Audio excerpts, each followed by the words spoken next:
It's Wednesday.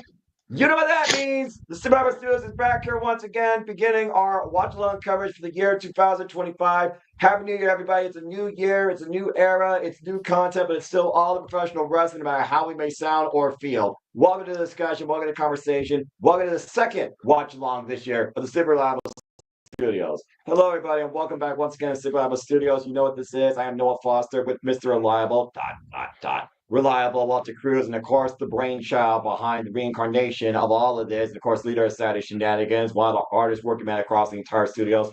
We're Renegade Wrestling, CEO of Cassidy Studios, JJ Williams. I hope everybody has had a great New Year so far. Thank you all for tuning in. Please like, subscribe, comment, tell a friend. If you want to dictate the conversation, PayPal my friends, support their passions. Yes, we're a little bit under the weather, but we'll be okay. And again, Super Chat is simple as that. Now that I've already done a little intro lude, let's go ahead and give everybody spots too. Walter, good to see you as you and I are back together after 6 a.m. Eastern Standard Time because we're freaking crazy. We called No Other New Year. Here's to the second show. I'm going to try and keep track of the number of watch alongs we've actually done for wrestling. 2025.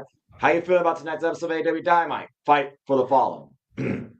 I'm excited. I'm happy. I'm more excited about how it's gonna look on Max and like what this new era is going to be like, and just see like I mean, streaming is the future, and it seems like everybody's catching up to it. So I would love to see what this is gonna end up being. So I'm just curious.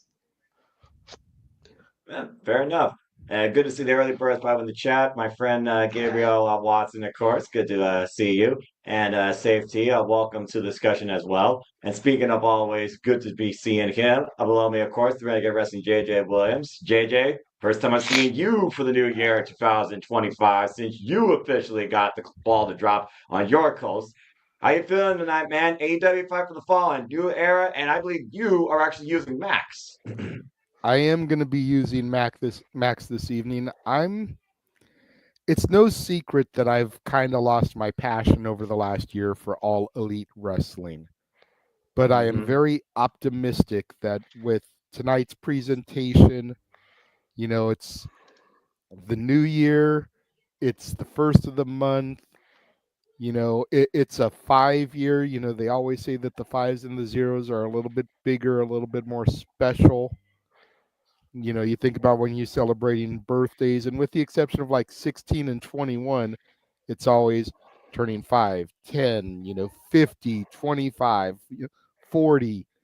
These are the big accolades in a person's life. So 2025, kicking off a new year, the first wrestling stateside broadcast of the year.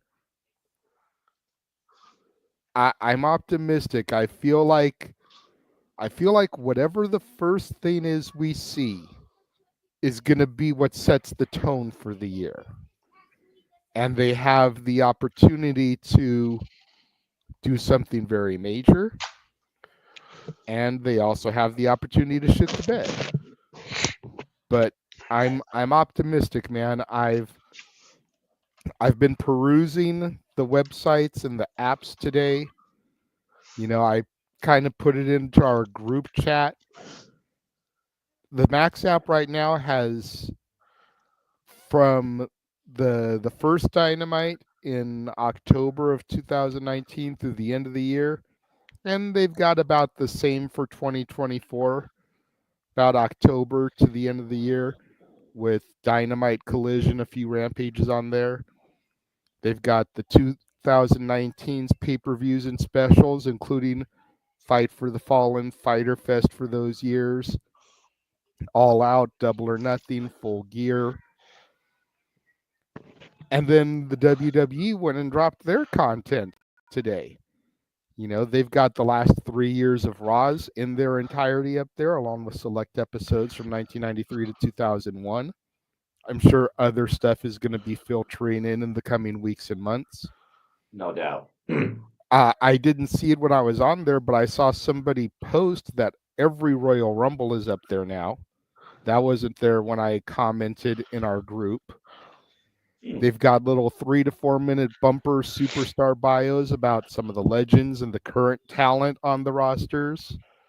to try to introduce new eyes to who these people are that you're going to see when you tune in to Raw on Netflix.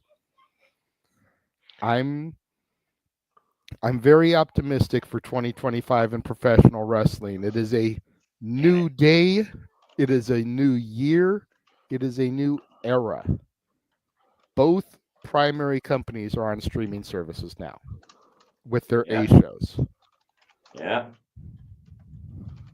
Yeah, and both better pull out all the stops with guns blazing because you only get one chance to have a lasting first impression. So I'm very optimistic, of course, for AEW's 2025. Now that we're going to be dealing with maybe Max more often than not. And again, folks, you can be part of the watch along with us as well, whether you have Max or, of course, right now, it still has AEW Dynamite and Collision on your local providers on respectively TBS and TNT. For the time being, because I just spent $50 between the Pro Wrestling No and the Miracle pay-per-view, I'm gonna use Sling until it's up. But the next watch-alongs after these, I probably will go to Max because we're gonna rearrange our budget. But yeah, it's really crazy to think that right now everything is pretty much going now towards the streaming route. These mega worldwide reaching international streaming services now are playing to the two biggest wrestling companies in the world. And while TNA, of course, is TNA Plus, it's still very minimal as far as its outreach goes in selected markets like Canada, India,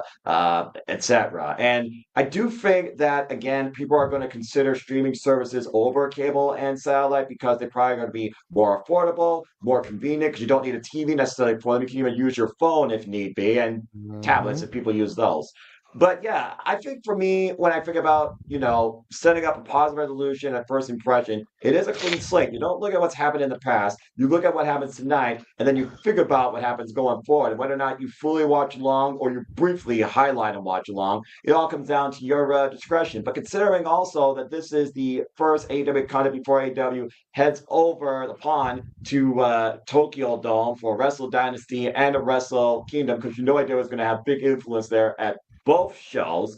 I am very curious to see how all this plays in. And Well, I I am know very there's a match optimistic. at Wrestle Kingdom that directly affects Wrestle Dynasty, right? That's right.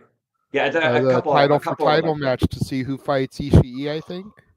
Yep, yeah, and of course, if Zack Sabre Jr. holds on to the IWGP Heavyweight Championship, he will defend that against Ricochet at Wrestle Dynasty. But if Shota Umino shocks the world, and I've already seen 2 shocks so far from the Japanese side for World Championships, just saying, Walter. And If Austin, Roughneck Shota Umino beats Zack Sabre Jr. January 4th, he will defend the IWGP World Championship against Claudio Castagnoli on January 5th. There's speculation that Brody King might challenge David Finlay for the IWGP Global Heavyweight Championship if David Finlay overcomes Yota Tsuji. There's a lot of cause and effect right now with AEW and title implications across New Japan Pro Wrestling's biggest show of the year and this interpromotional 5-way dance we're having January 5th. But that's then, this is now. So I think without further ado, we've hyped up the services. So let's go ahead and get right into it and talk a little bit about tonight, shall we? We know we got a women's match. We got the return of Rated FTR. We also know we got an announcement from Double J, Jeff Jarrett.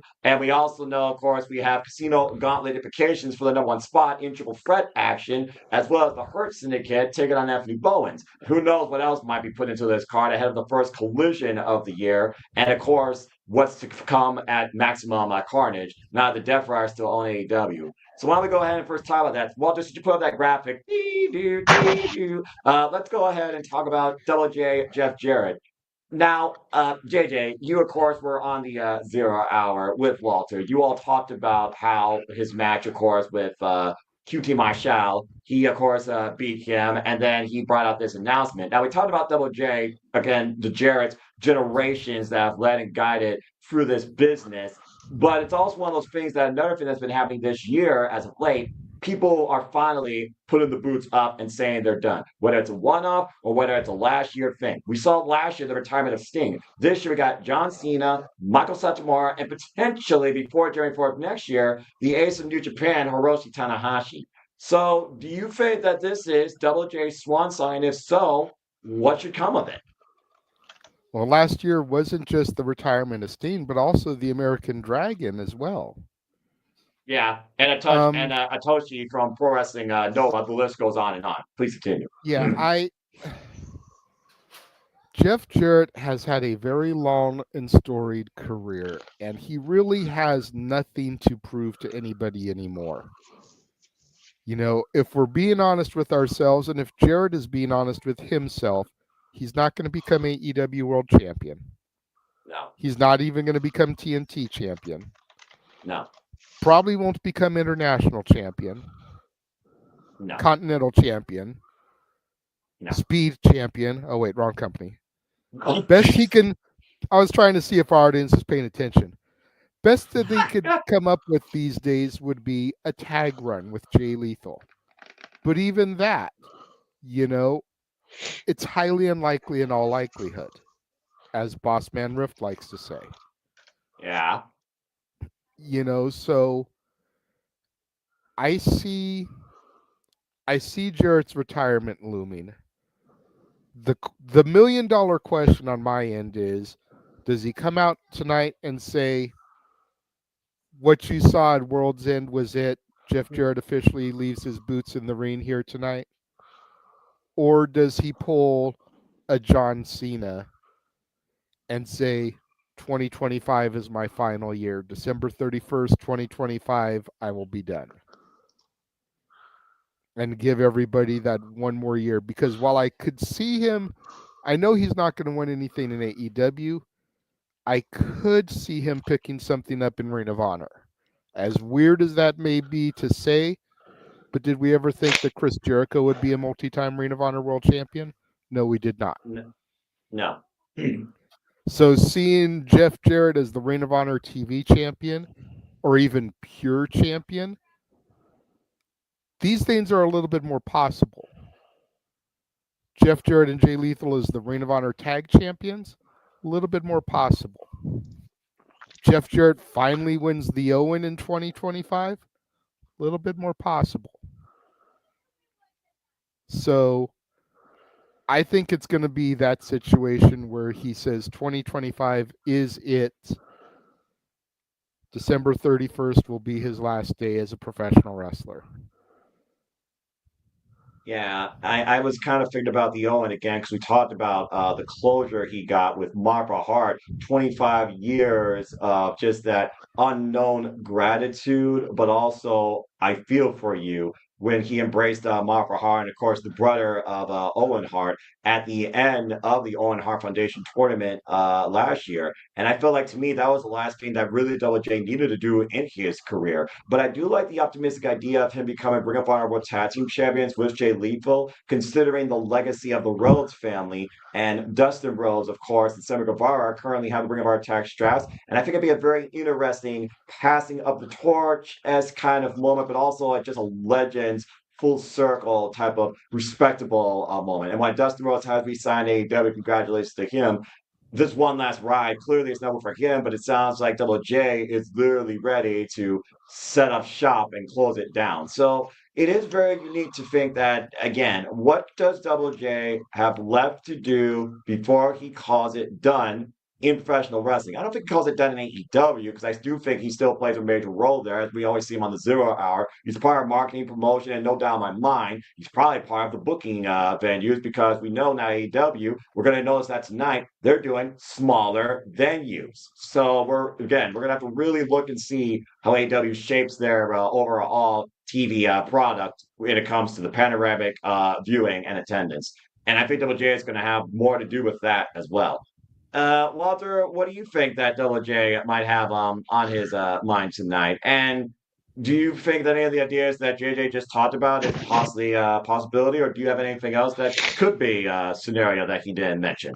Like maybe the fact that we got the Rock and Roll Express coming this Saturday, maybe he tries and negotiates something with the NWA and get an NWA crossover. I don't know. I mean, there is always a 100%. I mean, there's never 100% in anything wrestling. He could always pull a Ric Flair swerve and say, "I'll never retire." But I mean, I think that that's pretty low. I think JJ said everything, so I think he's pretty much gonna announce it. I think he'll announce that this is the last year. It seems like that's the trend that everybody's doing instead of these one-time retirement moments. They're stretching a moment into a full year lately. Everybody seems to be doing it that way. and it makes that year of that superstar very special. So it seems like that's the new way to retire, to announce it. But the funny thing is that you have to really 100% be sure that you're going to retire, because some people do that, then they don't like the life of retirement, come back a couple years later, because there's an old cliche in wrestling: you're never actually really retired. Like it's just what people say. Like, I mean, look, even though we don't like to talk about it, Michaels did end up coming back. Like, the one person that I really thought would stay retired. Look, Right. but we'll see. But yeah, I think JJ's 100% right. Well, that is the case, and all I'm going to say is THNKYLU. Thank you, Double J. And again, we'll see what it leads to. Maybe for Jay Lethal, the franchise Ring of Honor, maybe it means that he finally gets to step in his game and go after the Brave World Championship. Maybe that's the one last thing that he does for Jay Lethal, since he's been such an influence on Jay Lethal's life. I'm very optimistic. But again, we'll find out here soon enough.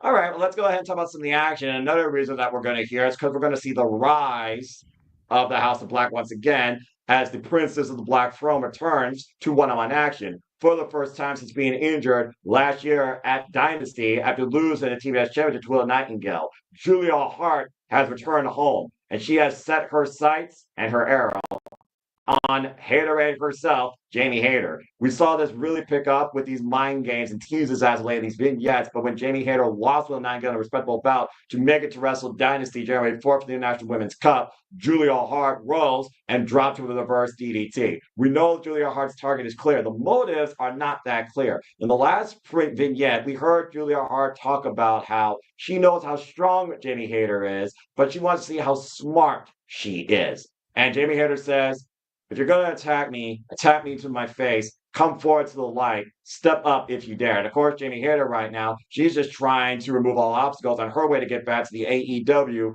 Women's World Championship. Jamie Hayter also right now only has 2 losses since her return. But Julia Hart, again, this is her first match coming back. It's one of those things where I could see, again, when it comes to the House of Black, is the motive to win, or is the motive to make a statement? And that's the House of Black when it comes to the mental warfare you face sometimes with them, no matter what member you're in the ring with. Whether or not Brody King's in Julia Hart's corner, that's been the heaviest influence on Julia Hart's career, or Malachi Black shows back up, that remains to be seen. But it's a new year, it's a new beginning, and it's the first match for the AEW women's division here in All Elite Wrestling. And I think that one of these two could be very soon in championship indications. So that being said, Walter, what's your thoughts on this first time ever, might I add, singles match? These two have never faced each other in the ring in any capacity. What do you think happens? Well, I know you must be conflicted, because we know deep down you're a hater, but we know how you feel about Julia Hart too. So, like, this must be one of the ones that you're like, what the hell? Why they had to put this together? You're not But wrong. Damn it. yeah, this is like your Lola Vice versus Jada Parker. It's like, damn it, like, this might be your heart attack match, though, but for a whole different reason than mine. But I think Hart pulls this out. Like, she's returning home. Like, it's all about her. Like, I don't know why. I just get the feeling that it's all about her today. Sorry to the haters out there, but I just feel like she's gonna be the one to do that Well, and JJ, pull it out. You talked about the complete storyline and the character development of Thomas Tony Storm. There was one other person you put in that conversation at the time, and that was Julia Hart, who of course was a very predominant TBS champion. We also know that Julia Hart previously confronted not only Will Nightingale prior to her last defense, but the CEO, Mercedes Moné, that currently holds that very strap. And what could be a road to dark redemption for the Princess of the Black Throne at the expense of the CEO? She could make a hell of a statement against a former AEW Women's World Champion. So, what's your thoughts on this? Yeah, I think Julia Hart is going to vanquish Becky Lynch, and then she's going to go back to fighting Sasha Banks for the TBS title. Damn. Stop Hey, me I when like I'm Becky. telling lies. All right, look, she may go back Jamie to the Hayter has 80s. lost her entire identity. They couldn't get the man, so they turned Hayter into a Becky Lynch clone. I know that's true. She hasn't dressed like Gaga, but anyway. And again, proper Brit, by the way, not from Ireland, but okay. Although I do also wonder one other thing, thinking about again, AEW resets, returns. When does Sky Blue come back? As Sky Blue was the running mate with Julia Hart, and do those two run roughshod over the AEW women's division? And put some respect on Jamie Hayter, all right? And it's one of those things right You'll now get me to where put respect on Statlander before I do Jamie Hayter. you know what? We're not going to butt heads tonight. I'm too tired for this. I'm always going to stand for this women's division. That's where it's at, and I'm always going to be a hater, all right? But I am curious, again, what the outlook of this match is going to be, and if Julia Hart implies a black miss, similar to what Shinsuke Nakamura did against Ugo Sasaki at Pro Wrestling Noah, Walter. But if I were to pick a winner, you got to consider this not being a one-off and a continuation, because there's one thing about AEW Women's Division I know. They love doing their sagas. And this could be a saga right now, as Jamie Hayter already overcame Outcast Saraya. She overcame Harley Cameron. She overcame Penelope Ford during that past. Now she has a whole different future to try and deal with in Julia Hart, who could play mental warfare for who knows how long. So I think I'm going to go with Julia Hart by hook and by crook. And it wouldn't surprise me again if it involves some back myth. Though I do wonder, since she now implies that unique DDT versus the Heartless hold, I wonder what else Julia Hart has learned or adopted since her, let's just call it what it is, dismissal due to injury. Just saying. All right, let's go ahead and move on from there. And JJ, listen. All right, you know what I mean. Wrong graphic, botch. Listen. It is the Hurt Syndicate going up against the Acclaim, the self-acclaimed best wrestler alive, Max Caster. That's a mic drop. And of course, the 5-tool athlete, Anthony Bowens, taking on Shelton Benjamin and I imagine Bobby Lashley. First time ever tag team match. We've seen, of course, MVP scouting the AEW roster, including Max Caster, who, as we know, still has that business card. And you know MVP will be in the Hurt Syndicate's corner. It's also the first time we're seeing the Hurt Syndicate in tag team action since they arrived in AEW. We've also known the Acclaim are former multiple-time AEW World Tag Team Champions, but we've seen the tensions, the fall, the different mindsets as of late with Anthony Bowens and Max Caster. Notice, by the way, Daddy Ass is not on that graphic. I have no idea what Billy Gunn thinks of this situation. So, JJ, I'll start with you on this match. What do you think comes out of this, and could this lead to possibly the destruction of the Acclaim as we know them? Do you think MVP, despite the result, maybe adds Max Caster to his portfolio or continues scouting him? Do we get a fallout maybe with Bowens versus Caster like we've seen in previous tag team history here, especially what happened in the last Rampage when Bowens took on Chris Jericho, miscommunication aside or not? What's your thoughts on this tag match? Well, for starters, the Hurt Syndicate is going to get this. No ifs, ands, or buts. Yeah, but I do feel that this could be a very big scouting opportunity for Max Caster. I get the impression that Bobby Lashley may be looking to do with the Acclaimed what he was trying to do with the Street Profits. But we'll see exactly if that works for him or not.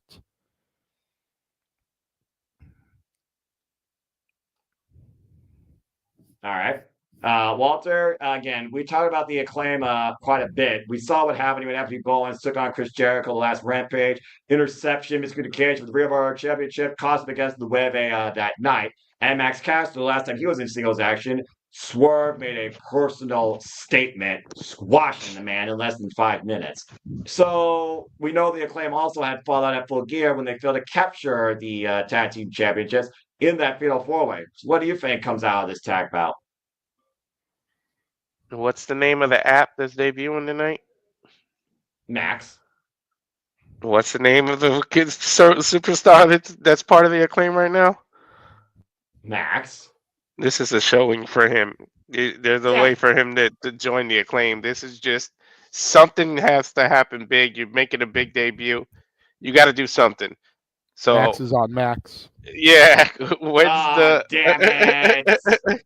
when is different Max?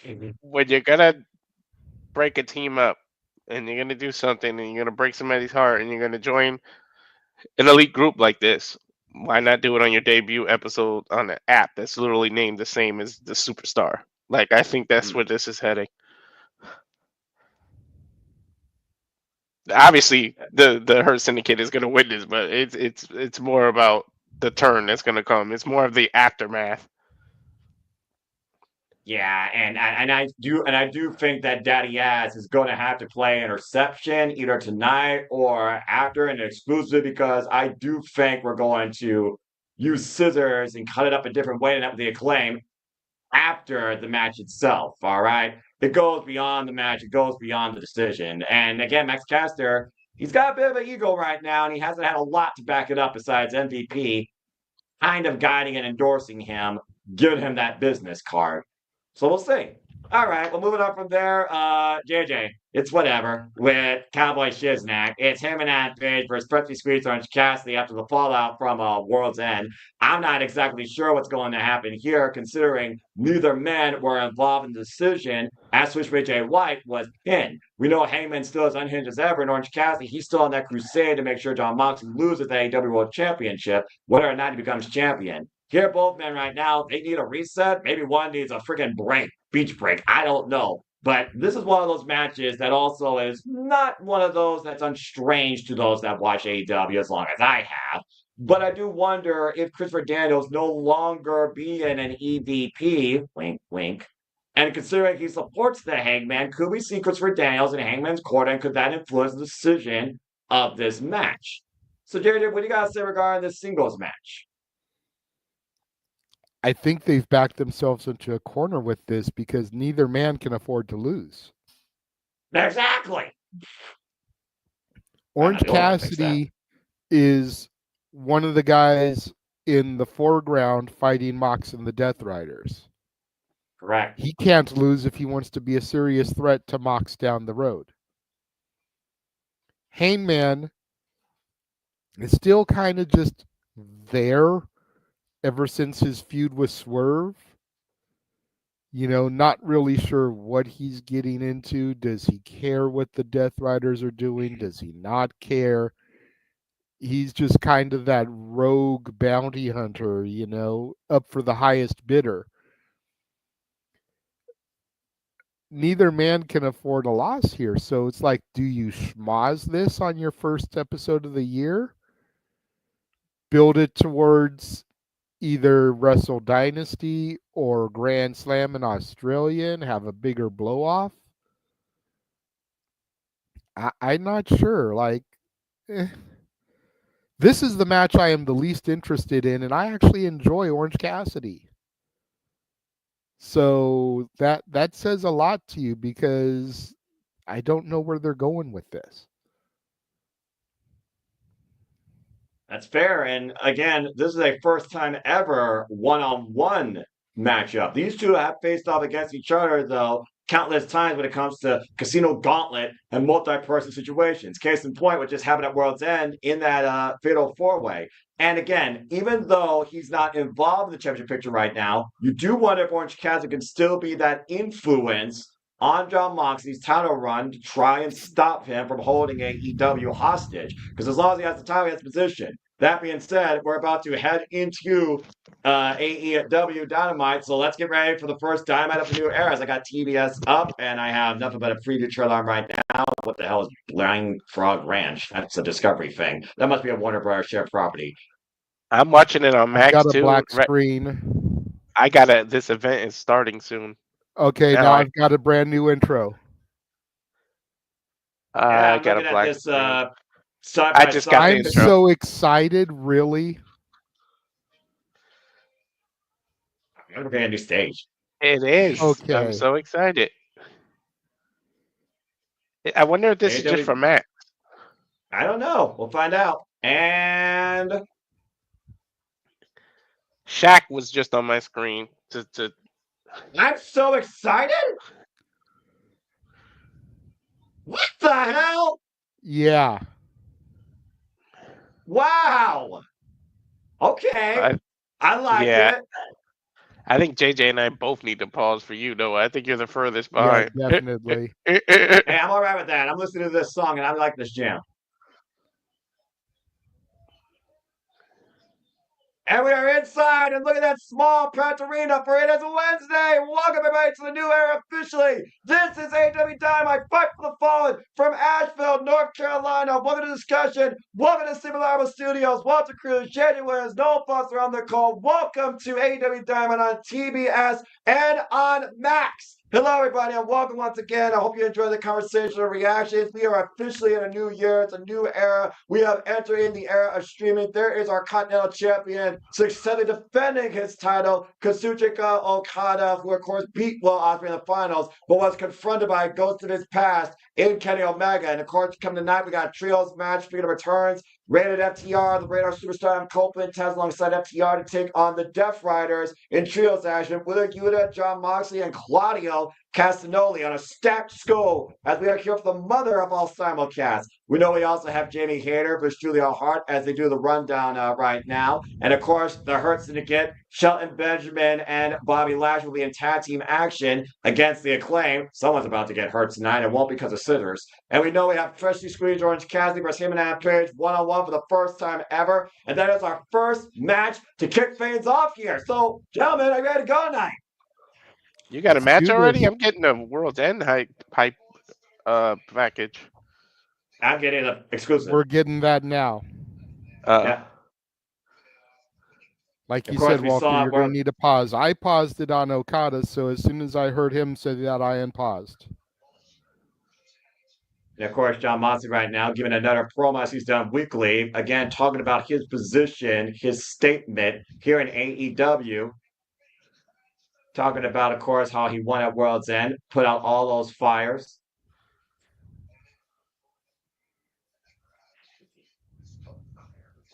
Let me know when he said I grabbed this company. That's where I paused it.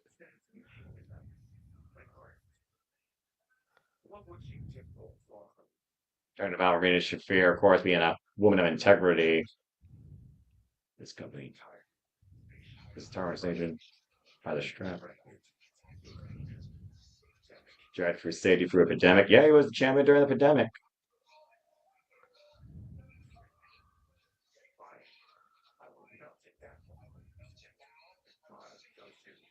I'll melt it down. You will smelt it and put it on the bottom of the ocean. Jeez.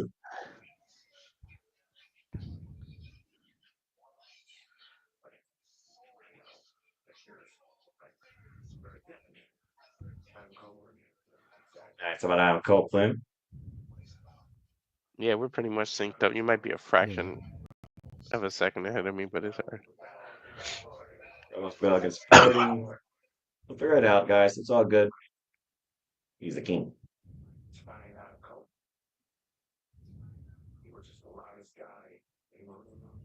Saying Adam Copeland is just the loudest guy in the room. And black screen. Okay, interesting statement. There's Rated FTR. Let's hear the rebuttal. I like that shirt.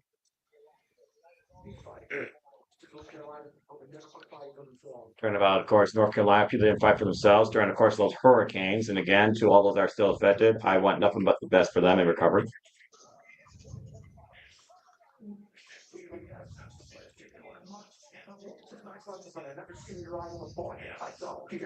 Saw fear. You know, Adam Copeland might be sicker than John Moxley in certain aspects, but I don't know about the wrestling. Had to go back inside this arena here, or center, excuse me, and here comes French Fusion Orange Cassidy's gone to the WR Justin Roberts for our first match introductions. Let's not forget that Adam Copeland went toe-to-toe with Mick Foley. And he had to seriously involve his mentality and his style to compete with the hardcore legend. So, yeah, again, Adam Copeland, there's a reason why he is rated R. And, of course, and he earned Mick Foley's respect. Yeah, exactly. I mean, again, he drove the man through a flaming table. To your point, JJ, WrestleMania 22, one of the damnedest spots ever. And speaking of damnedest spots, Orange Cassidy was able to try and nearly beat John Moxley.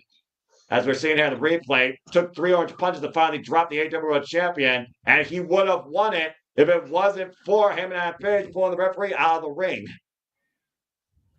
You know what? This makes me want some tangerine juice. I'm about to get some juice. Yeah, you know, vitamin C is good for you, man. And you got to wonder what was going through Hangman's mind at that moment. While granted, you don't want anybody except for yourself to be the world champion. At least if Orange Cassidy had got the successful 3 count, Mox would not be champion anymore. They And of would course, have vanquished the Death Riders and ended their mission statement in theory. So is Hangman Adam Page kind of secretly working with the Death Riders? I put that out there as a theory, like he might have did that. But if you think about it, if they all really felt like that, then why did anyone break up any pin that involved beating Moxley? You might as well let it happen, right? And you know what? We all know how I feel about Hangman Adam Page. Yeah. But the fact that TBS TNT used the Hangman in front of Swerve's burning house for their Yule log on Christmas Day was the funniest shit I have ever seen in my life. Like, you were able to go to their YouTube channel, and for 24 hours, it was just Hangman sipping his whiskey in front of the burning house. It's crazy. There's a part of me that wants to download that and then just pipe in the Christmas music behind him. You should save that for next year. Reference the sponsor for this contest. Bell rings were officially underway. The first match of the new era. And again, please be part of the conversation. The hashtag AEW Dynamite. And whoa! Look for the Orange Punch immediately. And looking for the Deadeye. Both these men for the kill shots early. Roll through. Hangman Adam Page. Hoisting up Orange Cassidy. And I love the lighting here, by the way. Orange Cassidy again looking for the beach break. And Hangman Page hoisting up Orange. Orange lands on his feet. Roll through. No sloss out here tonight. But the Orange Punch again. Hangman Adam Page on the apron. Caught and loaded. Buckshot. Nope. Roll through and under. Stalemate.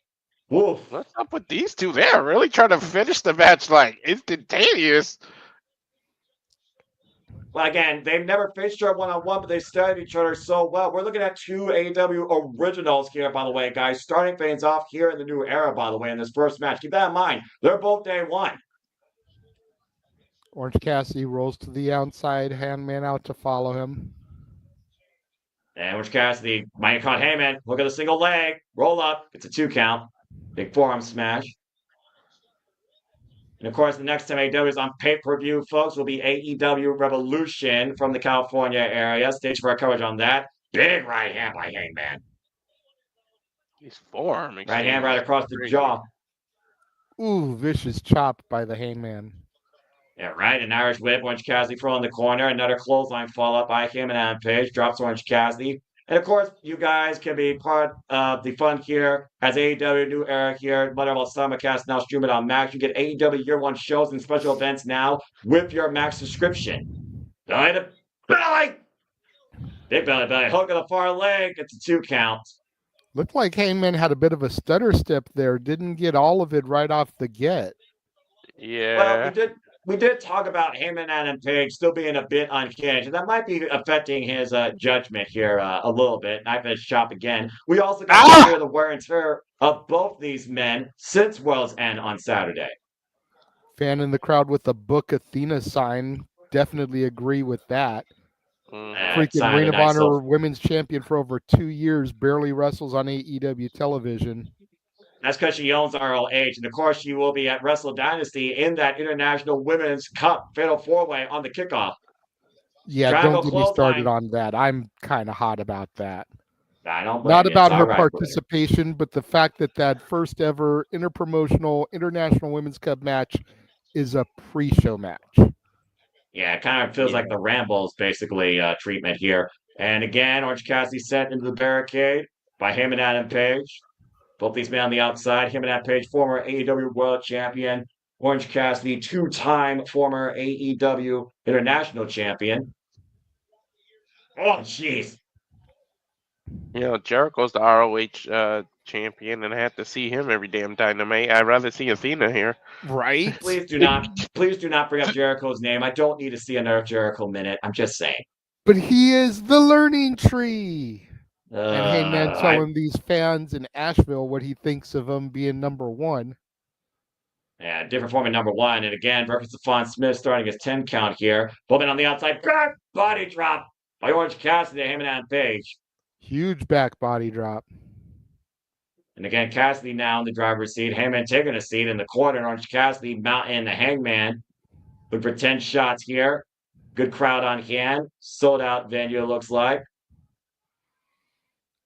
Again, everyone loves Orange Cassidy. Everyone's followed this man's growth. If you follow AEW as long as I have, he's impressed us bell to bell when he's in that ring, when he takes things seriously. Again, Orange Cassidy bringing the count up, and Heyman right now might have a busted too. It's hard for me to take God. Orange seriously sometimes. I mean, sheesh. Again, Hangman Page has caused 2 people now the AEW World Championship under multi-person situations. Remember, he did the same thing to Swerve Strickland last year at Revolution. Back elbow strike. Orange Cassidy up to the second rope now. And looking for, got caught. Hangman now with a faraway throw in the corner against the turnbuckles. Cover, hook the outside leg. Gets a 2 count.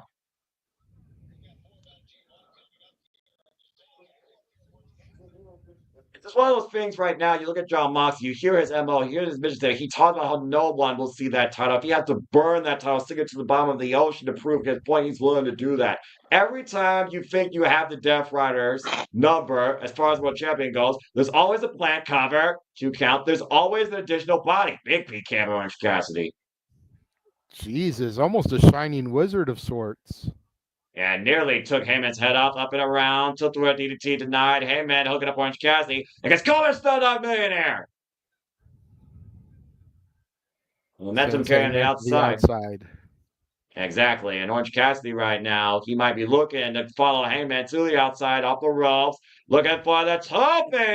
Got caught. Pushed up against the apron. Interrupting the tope. Pop up.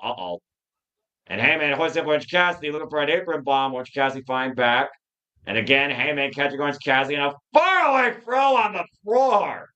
Jesus, last call for alcohol. Dude rolled up halfway up the stage. Yeah. He bounced like a tumbleweed. Can Orange Cassidy bounce back in this match? Stay tuned. Wrestling Quiet picture. Fuck television. I got an ad on Max. Yeah, we don't even get picture-in-picture. We got a full ad. Yeah, I got a Disney ad. Yeah. So you're solo on this call now, bruv. I wonder though, God, I just want to say this real quick. Are you the basic plan with limited ads, or are you on the subscription plan with no ads? I'm not sure what we have. I think basic with limited ads. So I wonder, like Peacock, if it's a similar situation, if you did the no ads, would you have the full match? Anyway, well, I'm gonna have to consider that when I get a Max. I'm definitely gonna get him at big, bringing Orange Cassidy back to ringside right now. I do the yearly one, so I don't even remember. I don't even pay. I like most of my subscriptions. I do my best. I know it costs a lot. I do my best to do the yearly, just so I don't have to think about it month by month. I mean, it's a wise idea, honestly. I think it's a smart play to do that. I don't blame you for that at all. And again, Heyman and Page right now, isolating Orange Cassidy in the ring. Still coming out, of course. Jeff Jarrett will make his announcement regarding his future. Jamie Hayter goes 1-on-1 with Julia Hart.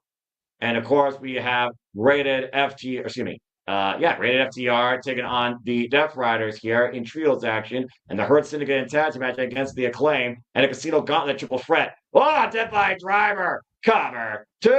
No. Massive Death-Fire Driver by Heyman and Page.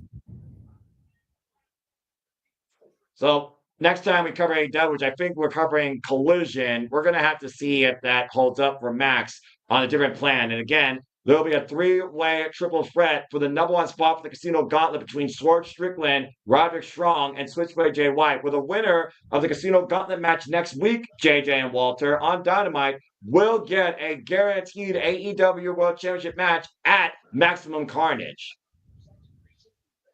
Yeah, we got to see. You know what I think? I think if you're being brand new to Max, you might have a new option now that they have the AEW. The options are probably gonna change. You think AEW is gonna have like their own tier? No, but Max is gonna. Yeah, it's possible, or Max is gonna include it now. I don't know if WWE's going to do that with Netflix, but then if they do that, all hell's going to break loose probably with that service. Orange Cassidy still flying back, and we are back here at AEW Dynamite. Heyman just dropped Orange Cassidy. Vicious forearm. And again, AEW Dynamite fight for the fall. You back to guys? Yep. Heyman roaring elbow from Heyman Adam Page. He just dropped that boy like a bad habit.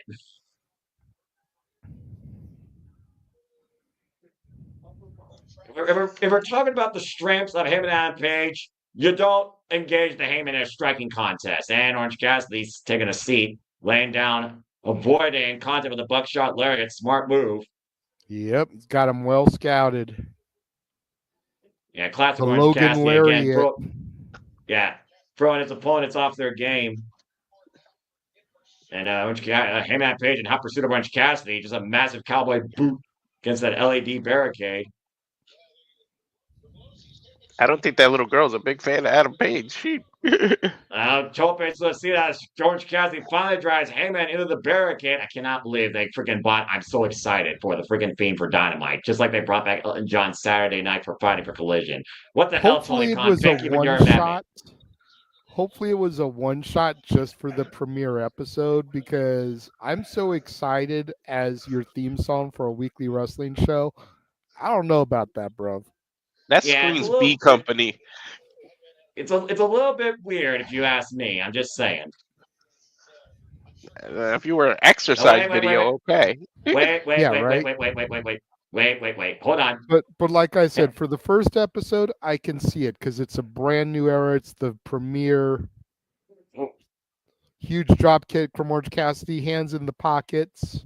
Yeah, about to say, hands in the pockets, Orange Cassidy engaged. Thank you for that, JJ. Up and over on the apron goes Orange Cassidy. Heyman, though, caught coming in. Collided headfirst in the top turnbuckle. And again, opposite sides, Orange Cassidy taking Heyman and Page east to west.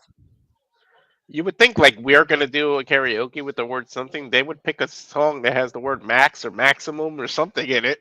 That'd be too redundant, honestly. And who knows? They might do something crazy for Maximum Carnage. I almost wonder if they're going to do special themes for, like, the special Dynamites going forward. And Orange Cassidy up to the top rope, scouting Heyman, looking for that big implant. And again, Heyman catch Orange Cassidy out of midair. Uh-oh. Up and around. Oh, man! Take over the DDT! Cassidy finally got that spinning tornado DDT. Oh! And another Second one. DDT. Cover, Heyman down, shoulders down for a 2 count. I love that DDT. I don't care who does it. The revelations you get, I just think that's a great move. Again, the timing of Orange Cassidy whenever he's able to pull out that DDT. On the kicks. The most lethal kick. Uh-oh. There's that second gear of Orange Cassidy kicking in now. Yeah. Look at this guy, man, Page, for a super kick. Roll around. Missed the elbow. Caught Heyman with a super kick.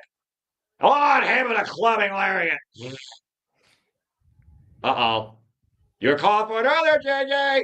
Yep, setting up for that Logan lariat. Wait a minute, Cassidy's got it. Beat denied.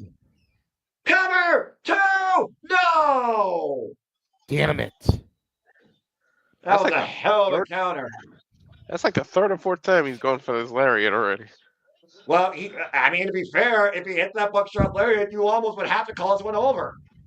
Yeah, but at some point, you might have to switch your strategy.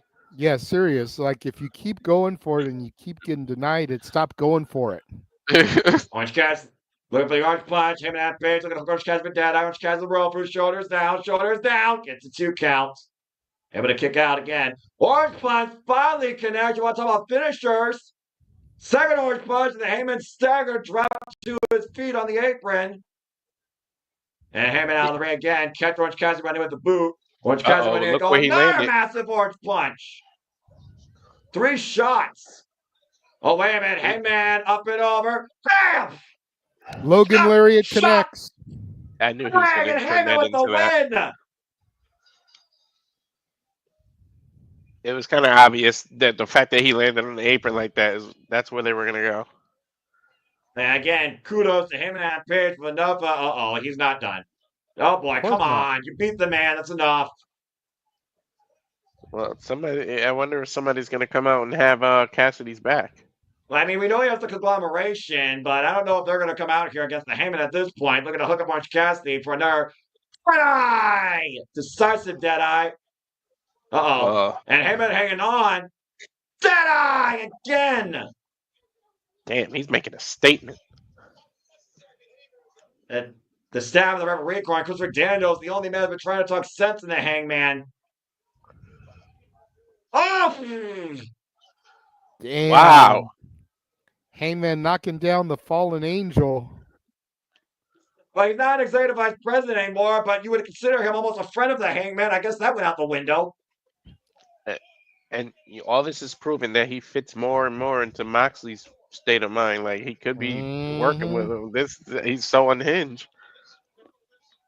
Yeah, but again, Heyman said before World's End, guys, things will be right when I am AEW World Champion again.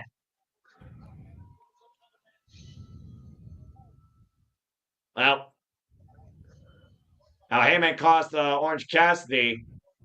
Heyman gets the better of Orange Cassidy again as he yells to Christopher Daniels, "Stay the hell out of my business." One thing's for sure, he's definitely unstable.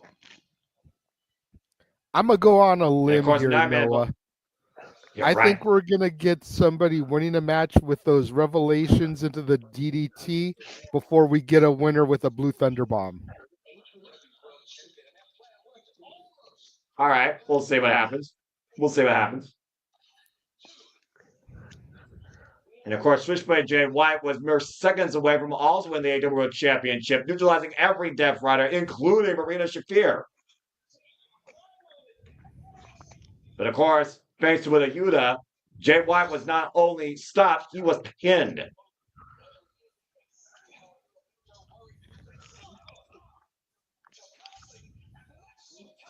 And of course, Jay White confirming that he will be involved next week in the Casino Gauntlet match, where again, the winner of that match will get a shot at the AEW World Championship. And he has a shot tonight to confirm that he will have the #1 spot. I have a question. Go for it. What happened to the rest of the Bang Bang gang? Where's the Gun Club? Where's Juice Robinson? Why aren't they with him in this quest? Juice Robinson's injured, and I think one of the Guns is injured as well. And I think the other brother's looking out for him. I think it's Juice Robinson again. Yeah, unfortunately. Well, as we move on forward, let's go ahead and get ready for some tag team action. No microphone for Platinum Max. No freestyle. It's interesting to see here. Let's go backstage to this interview real quick. Maybe they didn't want him to say some crazy stuff in a rap on their debut.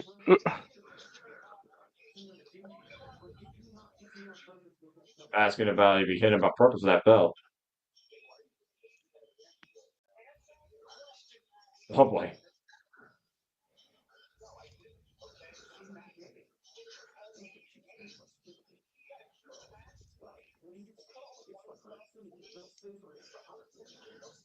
What? That's Caster focused and serious? No scissoring, no rapping? What the hell?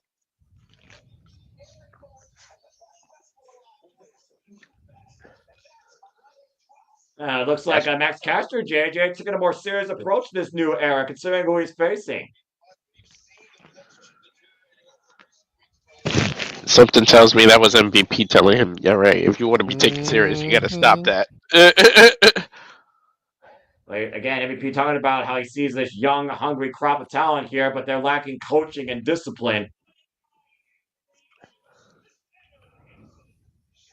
Here comes the best dressed faction, arguably the complete package here in wrestling right now. Shelton Benjamin, Bobby Lashley, and MVP, the Hurt Syndicate. You want to talk about big brother and little brother? Oof.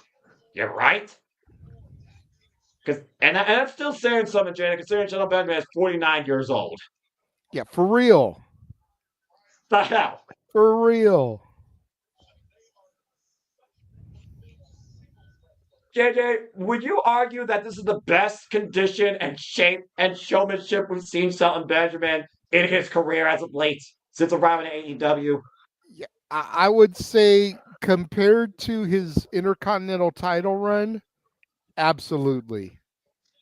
He is on a whole other level. And of course, Drew Walter, part of the Hurt Syndicate, scouted and guided by MVP, also took place in the Continental Classic. Now we got the Destroyer Almighty Bobby Lashley here as well, and this is the first time we're seeing the Hurt Syndicate in tag team action. Yeah. Oh, Jesus! Well, that happened. right? I was going to say Bobby Lashley just decked the Acclaimed right out the bell right now. This might turn to a handicap match at this point. Bobby Lashley going to work the Max Caster here in the corner. Aubrey You Edwards, okay, the Walter? I know official. you're off camera. You okay? You okay, man? Yeah. Whoa! God! Jesus. It's not a suplex. He chucked him across the ring like a sack of potatoes. Shelton Benjamin just shaking his head at him. Yeah, it's like too easy. It's like too easy. Too easy. MVP on commentary, by the way. This is almost like being jumped into the gang. Like, you see how Max wants to get all the hits and stuff? He pushed. He wanted to be the one to start and everything. He's trying to take both of them to get a double team, get hit. It's almost like he's being jumped in. A trial by fire, maybe, according to what you were both saying earlier about Max Caster being scouted by MVP. And we know he still has that business card. Shoulder blocks in the corner by Bobby Lashley, by the way. Happy New Year to Aubrey Edwards, referee for this contest. Let's hear it for Aubrey. Bobby Lashley getting the better of Max Caster here in the early going, has taken complete control of this match since the bell rang. Back elbow strike, up by Max Caster, finally creating separation, looking to get tied to Bowens, and Bobby Lashley sends Caster up and over to the floor. What if they completely swerve us here, Noah, and we get Anthony Bowens joining the Hurt Syndicate instead of Platinum Max? Well, you said yourself how Bowens has all the tools and all Caster is the mouthpiece, and very much that might be the very case right here. We saw what Bowens did against Chris Jericho before the learning tree got involved. That sounds like they're something Vince beating Russo Caster like he's a pinata. And right now, Shelton Benjamin just driving Caster into the barricade and the apron right now. Again, the Hurt Syndicate. They hurt people. Happy to say Cassidy running out for his life. I wouldn't blame him. Whoop. Cassidy on his feet. 10-minute Bowens. But like, you see how like he didn't dare try to do any offense back? It's almost like whoa! That's rolling elbow strike to Bobby Lashley. Teeing up now against Shelton Benjamin. And Bowens, great combination here. Tries to get to the midsection. Up kick. Rocking and reeling Shelton Benjamin there. Yeah, right? And kick to the hamstring. It looked like Caster was trying to reach out for the tag almost. The knife edge chop. And again, bending Benjamin over. I thought he was trying to blind tag him. And to my point earlier, why would you disrupt your tag partner when they're on such a hot run of momentum right now? Especially when you just had the snot beaten out of you. Well, Caster's in. Uh-oh. Whoa, God! One-way trip to Germany. Yeah, German suplex. And there's another one. And Bowens is walking away. Former NCAA All-American Collegiate Wrestling Champion. Godly! On Brock Lesnar's level. Well, again, same class as Brock Lesnar. They're both from Minnesota as well. We talked about this, Walter. Yeah, they're both on the Minnesota Gophers. And look at Bowens right now, not even on the apron, watching from afar the destruction of Max Caster. Oh! And rising knee strike is lethal. Tammy to Bobby Lashley here. Oh, boy. And Bobby Lashley, the connects. Cuts Caster in half. This is a massacre. This isn't even a match. Just hoisted up Caster and planted him down to even go for the hurt lock. He's already dead. Might as well be. Oh, now he's dead. Hurt lock's in. Call it, Aubrey, for the sake of Caster's life. It's over.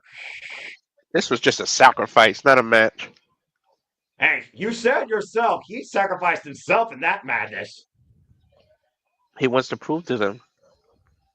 What did he prove? That he's an idiot? Yep. Hey, man. Gangs do it all the time. You got to sit there and take the ass whooping to join them. Now, next time, Caster, think with your mind, not with your heart. And Bowens walking away from his tag team partner.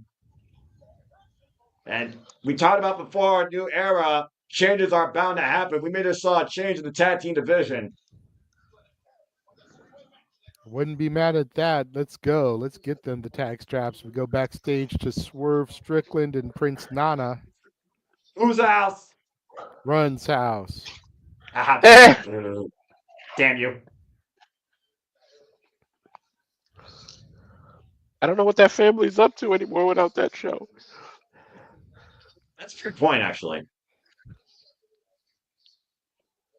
We saw how Swerve Strickland ended the year off big last year at World's End.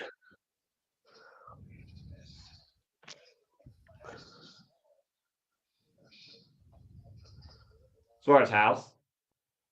Of course, Prince Nana in the corner with his coffee. Get your Prince Nana coffee today. Start your new year off right.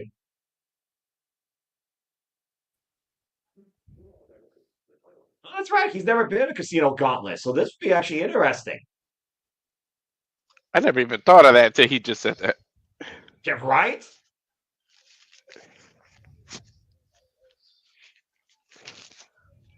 Oh, thank you, Prince Nana. That was very nice. Damn Full it. commercial break, fuck television. Oh, Prince Nana. Well, You it's not said really fuck yourself, television. you said yourself, JJ, how can the guy that once ran the embassy in Ring of Honor days, one of the most notorious heels, be one of the most beloved baby faces because of a little dance? Hey, there's Walter. I was about to say, there you are. And again, folks, thank you all for tuning in so far. We're 30 minutes in. It's Dynamite start. Heyman's still unhinged as ever. John Moxley is literally willing to destroy the AEW World Championship at this point because nobody else seems to care about it as much as he does. And he's willing to continue to show that after that unique statement. Talk about Rhea Shafir, by the way, and her integrity. Yeah, girl's got balls, by the way, to take a freaking Blade Runner from Jay White. I can't believe Jay White did that. I I can. can't believe he didn't do it sooner. But I That's walk fair. with the switchblade, so you know.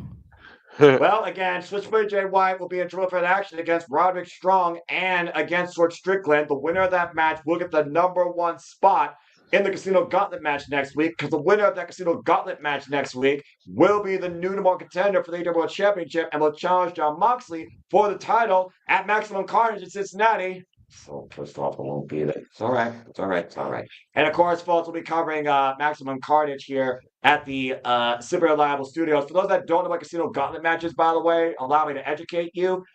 It's a little bit crazier than a Royal Rumble because the only way to win is by pinfall or submission. But it could happen at any time. And we've seen that before, up to like 21 people could be in this damn thing. So the sooner you enter, the better chance you have of getting that decisive decision. Because first and final decision, that's it, period. And it could be like 5, 10, 2, 14 people in the ring. It doesn't matter. And we know right now the holder of the undefeated streak in those gauntlet matches is the All Elite Bro, Will Ospreay. He's won each one of them. And Yeah, of we'll course, see. we saw Will Ospreay, Walter and JJ in that phenomenal conclusion of a fight, why he was bleeding buckets against Kazuchika Okada, who is still our AEW Continental Champion. Very curious now what's next for the Rainmaker, who we saw enter the building earlier, and we have not seen or heard from the All Elite Bruv since that loss to the Rainmaker. And of course, we know also the Cleaner has returned. As you continue to say during time at those we are back, and it's time to rave it up with Jamie Hayter. Time for women's action. And yes, I am a hater, but I may It's not not even bias. 9 o'clock yet. Just stop it. Jamie Hayter, 19-3 in her past 22 matches, former AEW Women's World Champion. And of course, it was late last year, guys. That winner is coming December 14th after a phenomenal bout with Willow Nightingale that the Princess of the Black Throne rose and planted Jamie Hayter with that DDT. She slipped out of darkness and she took out Jamie Hayter face to face. We'll see what comes to light tonight. Oh boy. JJ. I really see what he meant by the fake Becky Lynch even harder right now. Thank You gotta stop you. Julia Hart has returned home. One of the greatest theme songs that AEW has. Don't Yep. at me. Accurate. The entire And I ending. will admit that this puts 90% of Def Rebel's music to shame. Yeah. You officially have my respect once again. Def Rebel still has a few bangers, but I will acknowledge that most of them, yeah. Julia Part of me, Hart returning from a 255-day hiatus on injury ever since losing the TBS Championship last year to Will Nightingale at Dynasty. She held that title for 155 days across 7 defenses after beating Chris Statlander and Sky Blue in triple threat action back at Full Gear 2023. Pinning Sky Blue that night. Sky Blue, who was her running mate for a period of time, is still out injured. part of me wants me and her to just one time like kung lao that hat one time, just flick that shit at somebody. Again, though, we talked about before, Walter, the worst thing somebody can have here in wrestling is time away. There is no way to replace that time you take bumping in that ring. Ring rust could definitely become a factor here. Absolutely. Everyone is saying there's a difference between being in shape and ring shape. Yep. We'll see if there's any ring rust on Julia Hart. We saw Jamie Hayter show no ring rust when she returned and wiped out the Knight family back at AEW All In last year. Both these women can relate coming back from injury and trying to reset. Oh, Julia with a smile on her face here. Ducking underneath the attempted Kono Ataya. I just saw that New Year advertising on AEW. I need to get some AEW shirts. I don't think I have any. I have Now one. going after the arm. I mean, I I've have been one, looking but forward to it's CM Punk's, so it doesn't count anymore. Well, I mean, hey, they still can make money off it at this point, so it is what it is. I mean, Again, I've Julia got the Hart trying Blackpool Combat Club. That's dead too, Walter. So uh, at How least many most of old the members are IPs still with the company, though. it's How true. many old IPs, though, guys, are still sold? I'm just saying. And right now, I Julia know. Hart Stone is Cold feeling the Steve strength. Austin is still one of the hottest sellers on WWE's shop. Right? There you go. Almost every city they go to, you'll get a 316 shirt. Anaheim 316, San Diego 316, Dallas 316. Like, Nice hip toss. Hayter demonstrating her power while Julia Hart said that you may be the strongest, but are you the smart? We're going to see how smart you are. I know a certain somebody's stuff that I'm not getting. I'm sure you Now all Hayter know looking who to I wouldn't follow buy. in. Climbing clothesline in the corner. Let's focus on the wrestling match here, guys. Hart is rocked here. Second one right now by Jamie Hayter, rocking Julia Hart in the corner. Not going to win out of her, it looks like.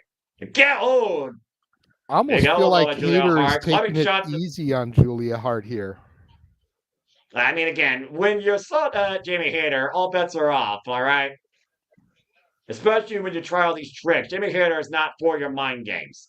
And That just means crossbody, that clock. Jamie Hayter should be bringing it even harder, but I feel like she's going easy. I don't know if it's because it's Julia's first match back or if she's just not taking Julia as seriously. I think it's more of the latter, if I'm being honest here, Jada. But again, it is a second ever match right now. Excuse me.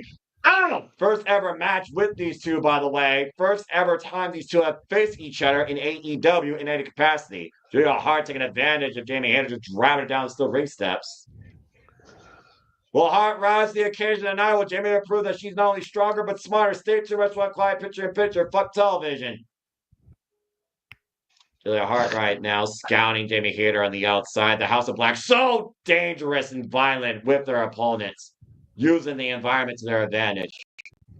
Yeah, I don't think Max believes in picture in picture. Again, you also did say you guys are on that ad plan. I'm very curious if the non-ad plan, for anybody that's watching Madison has that, if it's doing the same thing. And Jamie Hayter driving Julia Hart relentlessly against the barricade. Oh! And snap suplex on the floor. And Julia Hart right now grabbing the small of her lower spine, though, after taking that blunt impact on the steel ring steps. Jamie Hayter, again, former AEW Women's World Champion, held it for 190 days before being injured by the Outcast back in 2022, or 23, excuse me. There's a cover by Julia Hart, and gets a kick out, too. And it's still the kind of night. Swerve Strickland, Jay White, Roderick Strong, triple threat to battle for the #1 spot in next week's Casino Gauntlet match. And Rated FTR taking on the Death Riders in trios action. And Powerhouse Hobbs will also be in action in a 2-on-1 match. And we also will get word from Jeff Jarrett regarding his future. With everybody going to streaming, pretty soon you'll end up saying "fuck streaming" instead of "fuck television" because it seems like television is going to become a thing of the past. You're probably right. I mean, the only streaming service I could tolerate probably is TNA Plus because at least I don't got to worry about advertisements. I could take a dumb song. I mean, again, and it's also minimal. And it looks like new _York_state_of_mine is confirmed. Regardless of your max plan you choose, you get ads on live events, of course, because everyone's got to pay the freaking monopolies and the higher corporations. Blech. Clubbing shot by Julia Hart. Fuck corporate America. And right now, Julia Hart out of the corner. Big running elbow to Jamie Hayter. And thank you for that, by the way. And thank you for those again that tuned again. Darren G, good to see you, by the way. Hassan, everybody, Matt Helms. Thank you all for tuning in once again. Super Studios here covering AEW content. Hope you're enjoying the reactions and everything here. AEW Fight for the Fallen on the mother of all simulcasts. AEW's premiere on Max. And of course, we will continue the coverage here with the Collision as well. Collision also will be part of Max and also on TNT for the foreseeable future. And Julia Hart right now grounding Jamie Hayter. Nasty rear naked hold here. Wrenching back on the head and neck in the side headlock position. Now we don't even have a commercial. We just have a "we'll be back" after this ad break. Yep. Big blue Julia screen Hart right now, just wearing down the former AEW Women's World Champion. And again, Julia Hart just applying more pressure to the neck of Jamie Hayter, obviously softening her up for that heartless submission. And we are back here, AEW Dynamite right now. Jamie Hayter, Julia Hart, jawbreaker. Stephen Zaguri takes down the Princess of the Black Throne. Jamie Hayter trying to regain control here. We're back as well. Yeah. Jamie Hayter back up to her feet. Jamie Hayter right now getting the better of Julia Hart here, taking her down with these elbows, single boot. And look at that, just clubbing away Julia Hart covering up now. Again, Jamie Hayter's going to be very frustrated right now. Oh, it for the Haterade, and Julia Hart ducks to her knees, but got caught by Jamie, looking for a chokeslam. Backbreaker over the knee. Ah! Cover, could be it here. Gets a 2 count. Took way too long for that cover. Yeah, stop celebrating after every move. Just freaking cover. Also, it could be adrenaline. I mean, using your own body, that's got to hurt you a little bit. So what do you do at that point? You go for the pinfall, then once they kick out, you worry about the pain. The objective is to win the match. But JJ, you know instincts don't work like that clearly sometimes. I get that, but that's the type of thing that somebody who is as inexperienced as Julia Hart should do, not somebody who's a pro like Jamie Hayter. Jamie Hayter falling in, though. Julia Hart gets both boots up here, and Julia Hart just stomping away at Jamie Hayter. It's the proverbial shoot first, ask questions later. I mean, think about it. For God's sakes, Toni Storm doesn't even do that, and she's a rookie. Right? That's huge right. She just came to AEW. Good point. Julia Hart lands on her feet, rolls through. STO cover! Gets a 2 count.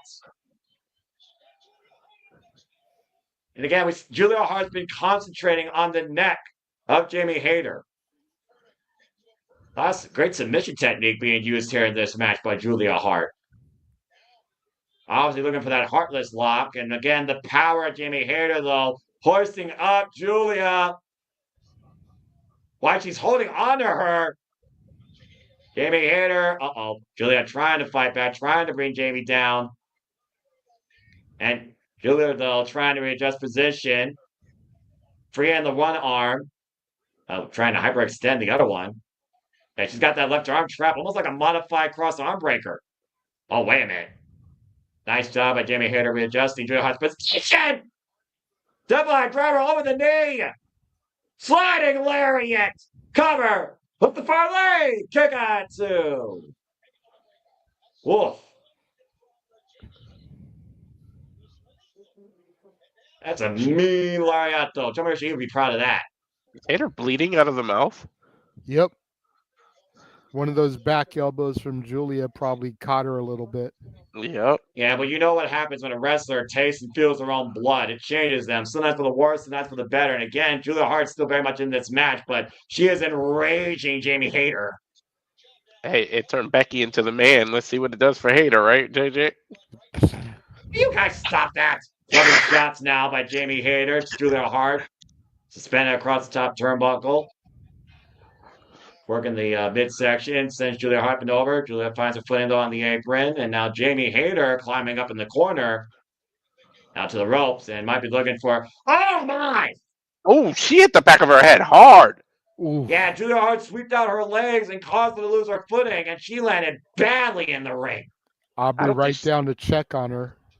I don't think she She's braced also her fall clutching her either. shoulder. That could have dislocated her shoulder. Again, we saw Julia Hart working over that shoulder. And now Julia Hart with that arrow, we saw her use that arrow to target Jamie Hayter.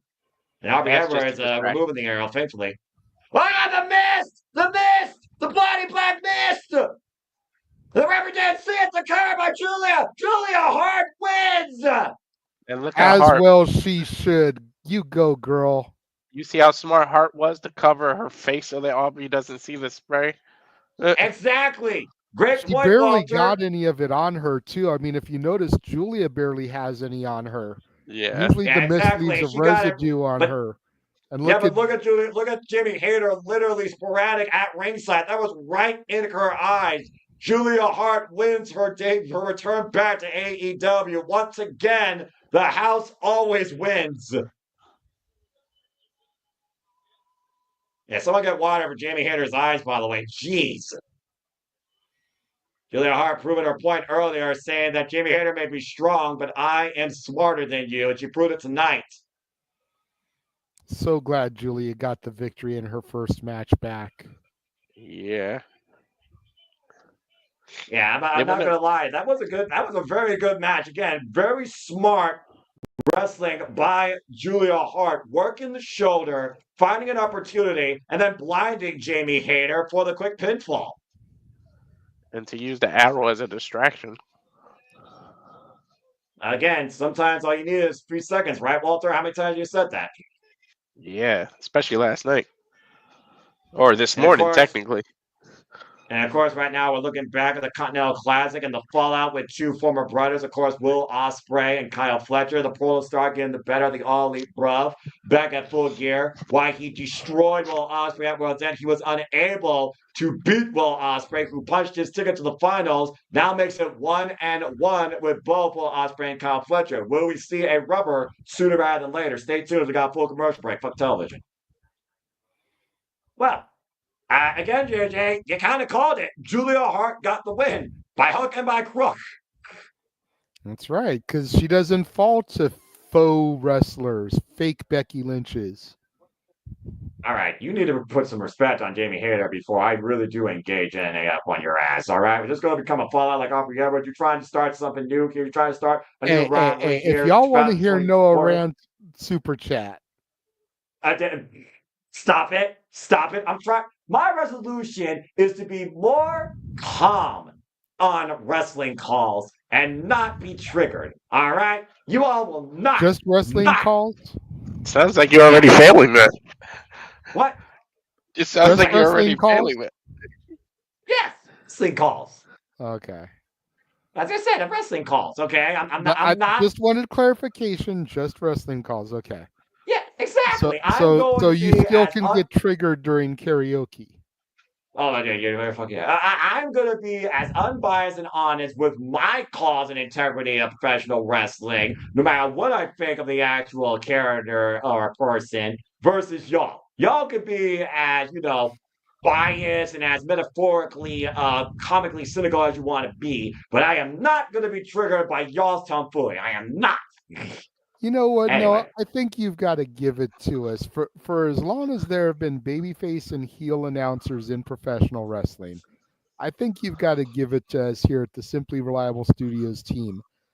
For the most part, unless there is somebody that we are absolutely passionate about our distaste for, we keep things pretty neutral.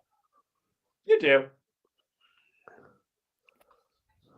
You know, and you can't even sit here and try to pretend like you've never been biased towards a wrestler before.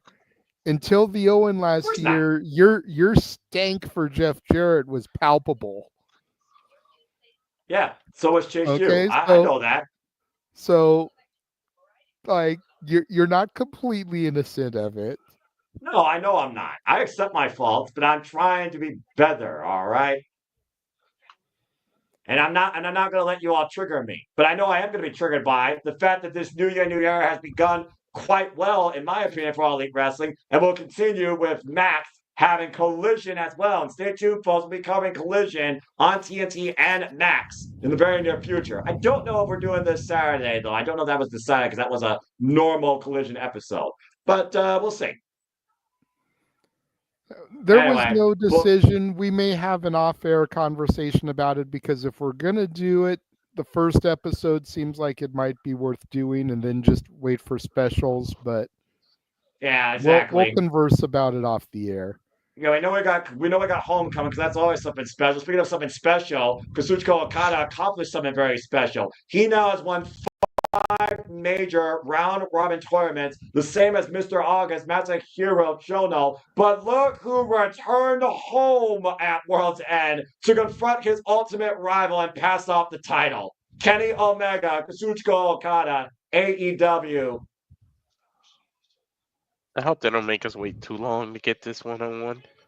Walter, this is one time I'm going to agree with JJ, and I'm going to simply say this. Let this cook. I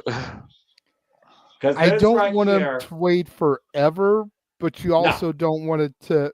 You don't want it to be too quick, but you don't want it to be too long. Like I feel like Revolution is too far. But Kenny Omega returns home to AEW, guys, next week on Dynamite. I feel like Revolution is too far. All In is way too far. Grand Slam, possibly.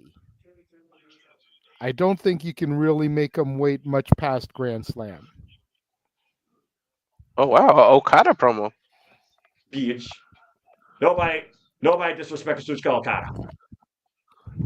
Bitch. Except the English language. Little brother. Nice try. Kenny. How many times I have to beat you? Stay out of my business. Bitch. Damn you, Okada. Oh, the rivalry will never end with those two. As Kenny Omega returns to Dynamite next week, but speaking of return to Dynamite, here comes the still TBS champion who will defend that Inter-Strong Women's Championship against Mina Shirakawa. Now, this is really where you two are going to be tested. Mercedes Moné. We just went from 2 very talented women to this garbage. It reminds me that GTA 6 may come out this year. Yeah, that's right. That's a very good point, Walter. And of course, I'm going to pre-order that. And you guys, of course, can also be part of the conversation here at Super Studios when we level up with gaming content, whether it's reviews, podcast talks, or Let's Plays coming very soon to the Super Bible Studios. The TBS champion, the Inter-Strong Women's Champion, looking to celebrate starting off the new year right. And of course, Mercedes Moné will defend the Inter-Strong Women's Championship against Mina Shirakawa at Wrestle Dynasty. That's the only reason I'm looking forward to her being out here, because if Mina comes out too, at least I get Mina Shirakawa on my television. Hashtag we want Mina. I'm about to say, yeah, JJ wants Mina. You heard it here first, folks. And there's a reason she's part of the intro.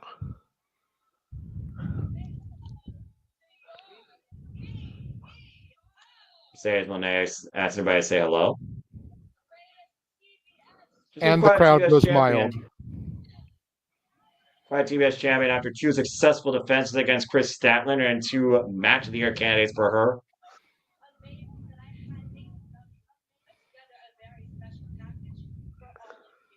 Got a video package, I guess, put together. Oh my God, here we go. I got something special for her.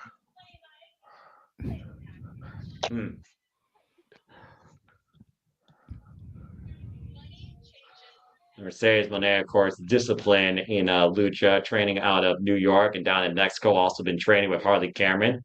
Came in last year AEW at Big Business. And of course, Sports Illustrated ranked Mercedes Monet versus Will Nightingale one of the 10 best women's matches of 2024. As much as I don't like her personally, her last few matches, she's been showing something. Yeah, I mean, ever since her win against Hikaru Shida, Walter, she's won every match fair and square. She has overcome Chris Statlander twice, Hazuki of Stardom, Hikaru Shida, as I said earlier, Anna Jay. Everybody that Mercedes Moné has faced during the fall season, she's beaten fair and square in the middle of that ring. For both belts, might I add. Momo Watanabe lost to her back at Capital Collision. As you see it here in the video package. The Monet Maker and the Monet Statement allowing Mercedes Moné to prevail over Hate, prevailing against Hikaru Shida with the backstabber, Queen Aminata. You're seeing literally, and you literally put Chris Statlander, Mercedes Moné for full gear, Walter. It's one of your top 5 women's matches last year. And again, I still argue that was Mercedes Moné's best match in her career next to Hazuki. Yeah. I mean, look at the package alone. Like, at least they're doing a good job with it. And she is undefeated at 15-0 since arriving in AEW. That's because she books herself. Jury's still out on that, based on rumors and reporting, but I'll let you go ahead and believe that. Seeing is believing.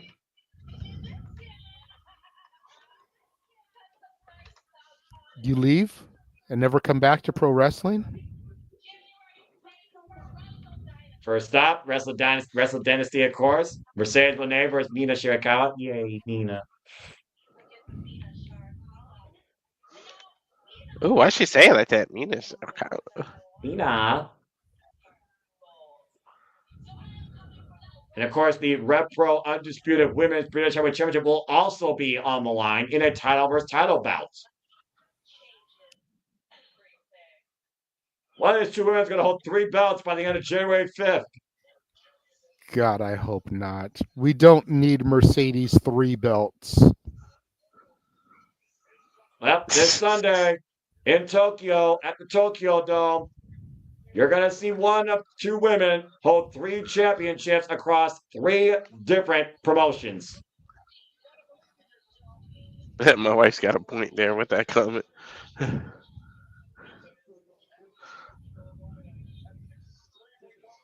Forget 2 belts. She's 2 thumbs. And let's go ahead and look now at Asheville, North Carolina, who's been very welcoming in AEW. And of course, AEW is showing their support for all those affected by Hurricane Helene. Wait, they're going to put on that match? Jeff Jarrett's going to end the night? I don't know, honestly. No, because we've still got this match. We've still got the triple threat. Oh, yeah. And again, you guys can show your love. Kurt's video about to show those, help those affected by Hurricane Helene, scanning the QR code on screen. To all those that are affected by natural disasters, not just the North Carolina area, but anywhere, I wish you nothing but the best in recovery efforts. Great organizations there in Asheville, North Carolina. Again, AEW together, helping the community and all those affected by Hurricane Helene. As proceeds for tonight's show, Fight for the Fallen will also go towards those efforts. I mean, Adam Copeland literally lives there. There's like a fire department. Again, look at that crowd shot, guys. These venues are looking great. Yeah, now that they've moved to these smaller venues, they definitely look better. A lot better. You know, unlike that footage they showed from Walter's namesake venue, the Walter Pyramid, where it looked like half the crowd left when Mercedes' match happened. And again, she was the main Dax event Harwood for that evening.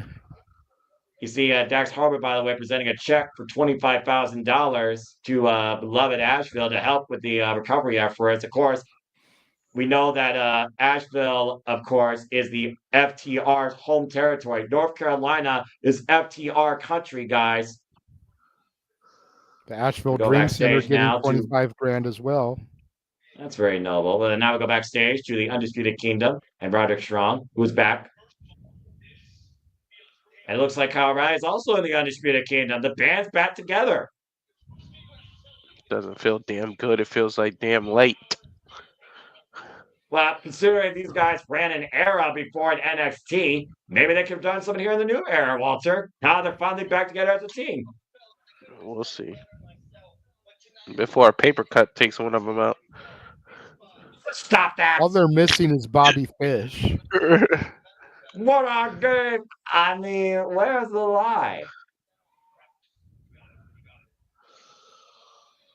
All right, well, here we go. Time for our triple threat to determine the number one spot in the Casino Gauntlet match. Of course, Roderick Strong formerly also have been involved in the Casino Gauntlet matches. Former AEW International Champion, 7-2 in his past 9 matches, coming back from injury against MJF, back at full gear, and giving the devil his just due at World's End. Of course, MJF still holds possession of that Dynamite Diamond ring. Roddy Strong looking like he raided Christian Cage's old TNA closet for his hoodies. Yeah, the sparkly hoodie definitely gives me vibes about that. I almost said AJ Styles, but AJ's were always sleeveless hoodie vests. Yeah, I'm about to Christian say. had the long sleeves. Yeah, Christian was always, why he went to turtlenecks, I'll never know, but yeah, he was always long sleeve with those jackets. Anyway, stop! Here comes Switchblade Jay White. Not gonna lie right now, Jay White's my pick to win this. I don't know, man. Swerve has got a great reason to get this and get back into the thick of things, man. That's true. And the fact that he's never been in it before. Well, regardless, you got to consider all 3 men are going to be in it next week. But again, this is about being the number 1 entrant. You have first bout against the very first opponent after you to try and pin and submit them in the Casino Gauntlet. The sooner the better. I got Roddy as the fall guy, though. I think Switchblade's going to be the buffer, unfortunately. That way you don't hurt him, but he doesn't win. You might have a point. Unlike the Rumble, number 1 and number 2 is what you want to be for this. Exactly. And new era, first Prince Nana dance.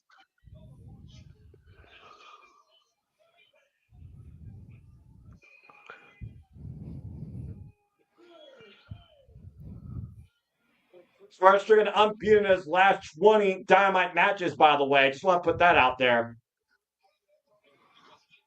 All right, that's all you get. Anyway, Schwarzenegger, of course, former AEW World Champion who lost it last year at All In against Bryan Danielson, looking to bounce back big in 2025 and made a statement at the expense of his former friend, Trevor Ricochet, at World's End, giving him a TP Sun-Up for 2024 after falling short in the Continental Classic.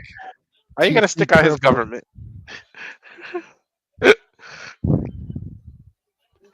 And Schwarzenegger calls himself the most dangerous man in AEW. Last time, guys, we saw him on pay-per-view, though. Remember, he got destroyed by Bobby Lashley, and you know he wants to give the Hurt Syndicate a receipt sooner rather than later. But now he's got a new chance to try and get back at the AEW World Championship in a whole new environment he's never been involved in, a Casino Gauntlet match. I thought Jay White was swerving a little for a second when he was shooting at him. For a second, it looked like he was swerving. Well, to be fair, Jay White and Schwarzenegger have faced off against each other before in last year's Continental Classic. They're no strangers to one another. I think he got caught up in the song a little, realized what he was doing when the camera caught him, so he just shot the gun at him. That was funny, I'm not going to lie. I mean, come on, everyone loves to swerve, all right? Even I swerve now, all right? And I used to hate it. Even I can change over time. And again, folks, we'll be covering Maximum Carnage when it comes to my area, my state of Ohio, Cincinnati, Ohio, Wednesday, January 15th. And here we go. Will you be there? Unfortunately, no. I get paid the 18th. Bummer. It is what it is. Referee Rick Knox, the chosen one for this match. Friggin' Young Bucks referee, we're being perfectly honest here. I wonder if he's going to make it to Tokyo Dome. And then they make it up to Knoxville, Tennessee the following week, which that's Stat Boy country. I messaged him about it and said he would see. We might have Stat Boy attending AEW in Knoxville. Oh! Where, of course, Glenn Jacobs is the mayor, so. Yeah, right? Oh! And Roderick Strong elected to take that that drop suplex by Swerve Strickland. Now Swerve going up and over. Frostberry flop wipes out Switchblade Jay White. And Swerve Strickland on fire right now. Did he change his mind? It looked like he was going to go the other way, and then midway ran back. There's a reason why his name's called Swerve, Walter. I guess. Yep. The Russo swerve. Can't deny what Swerve Strickland has to defy here with that jumping elbow straight to the back of the head. And I guess my friend King would say that's the gritty, whatever that means. Cover. Roderick Strong breaks it up immediately. That'll compress your spine, hurt your shoulders, your neck, that elbow, the way he hit that. Yeah, exactly. Spinning stall lock, big overhead palm strike, and Swerve. Uh-oh, Jay White, though, countering him and hooking up Roderick Strong. 2-for-1 DDTs! Again, Jay White is such an incredible counter-attack wrestler. He's got such poise, such timing, such positioning. He's got that wherewithal that goes way beyond his years that made him a Grand Slam champion in New Japan Pro Wrestling. Yeah. And right now, Jay White outspeeding Swerve Strickland and Roderick Strong. Since Swerve to the floor, now isolated Roderick Strong might be looking for that blade. Roderick Strong fighting back, though. Hooked up by Jay White, sitting up and over the floor. Takes a seat, though. That's what you need to do in the triple threat. Isolate somebody. They threw Swerve out and then they focused on each other. That's what you got to do in a triple threat match. And Jay White scouting Swerve Strickland, dropping him on the apron. And the face of Prince Nana swerving there, and Roderick Strong face first on the apron as well. To your point, Walter, Jay White's doing a great job neutralizing both his opponents. Every chance he can get. Now hooking up Roderick Strong, pause for that Jurgen Nye. Roderick Strong, though. God, backbreaker. Roddy is the master of the backbreaker. Yeah, about to say, and just sends Jay White over the floor on top of Swerve Strickland. I think we're about to get a commercial break here, gentlemen. Yeah, right? French One Quiet Picture in Picture, Fuck Television. Who's going to be number one next week's Casino Gauntlet match? And again, Roderick Strong right now teeing off against Jay White and Swerve Strickland on the floor, taking advantage. Against Silicon of the Night, Jeff Jarrett makes an announcement regarding his future. That's got to be probably like the second to semi-main probably here. This is very interesting. I really am wondering what's on Jello Jay's mind. And Roderick Strong right now putting the boot to the throat of Switchblade Jay White. Of course, Jay White and Roderick Strong no strangers to each other. Also to come later, Powerhouse Hobbs will be in 2-on-1 action. Another backbreaker to Jay White. Golly. I swear, Roderick Strong can pull a backbreaker out anywhere. Cover. 2. Count only. Of course, Swerve Strickland, former AEW World Champion, 126 days after beating Samoa Joe at Dynasty last year, was able to hold it for 4 successful defense for losing to Bryan Danielson back at All In London in a match that was title versus career. And Roderick Strong right now isolating Switchblade Jay White. And again, if y'all wondering, they're on Max and they have nothing. Nope. I got upset stomach, diarrhea, Pepto-Bismol commercial. Which coincidentally, I actually have. There's some that I haven't taken a long damn time, thankfully. I haven't had to do that. Whenever I had upset stomach, I just took a Verner's, the real ginger ale. You know what I mean? Knife Edge Chop Exchange right now by Roderick Strong and Jay White up against the barricade. Oh, and cut Swerve coming in with a sick kick. So that's interesting that we're both on the Max app and we have different commercials based on our regions. So that's interesting to know, too. Yeah, that it's not all the same commercial for everyone. Well, that just goes to show, Jay, that the streaming services, they're not they're localized when it comes to what your area offers, what your area deems a sellable product or a valuable commodity, I guess. I wonder if Netflix is going to be the same way. Starbucks and Pepto-Bismol are found everywhere. It's not like it's some restaurant chain that's limited to certain areas, like a Tim Hortons. But Starbucks is centralized out of Seattle. So I wonder if that's why that's probably more of a thing over there in your area on the West Coast. That's their headquarters. And also, I think that's where it started, if I remember correctly. Anyway, I've only been to Starbucks, I think, a couple of times in my life. I'm not a coffee drinker. I mean, I'm a Starbucks head. Cappuccino. Tim Hortons. Dude, if I was rich, I'd build a Starbucks in my house. That's like, I'm addicted. I gotta stop. Oh yeah, I need to get a Keurig, by the way, and get back to my kid cups. I miss my Indulgio cappuccinos, the I know English I gotta coffee. stop. Like ordering Starbucks is like speaking a different language. Well, I used to have a problem ordering from Tim Hortons, for being honest with you. I always needed like a French vanilla cappuccino. So I mean it's all about, restriction and moderation. And this triple threat match is literally about considering your timing and position. And we are back here at AEW Dynamite looking to figure out who's gonna be the number one seed in next week's Casino Gauntlet match, where John Moxley awaits the winner at Maximum Carnage later in January. Jay White in a very compromised position. Swerve Strickland and Roderick Strong are going to take the Switchblade for a ride. Take it down hard. God damn. We came back just in time for the Tree of Doom spot. Yeah, right? Talk about Tim Burr. Hard landing for Switchblade Jay White. Whose house? Where's the house, of course?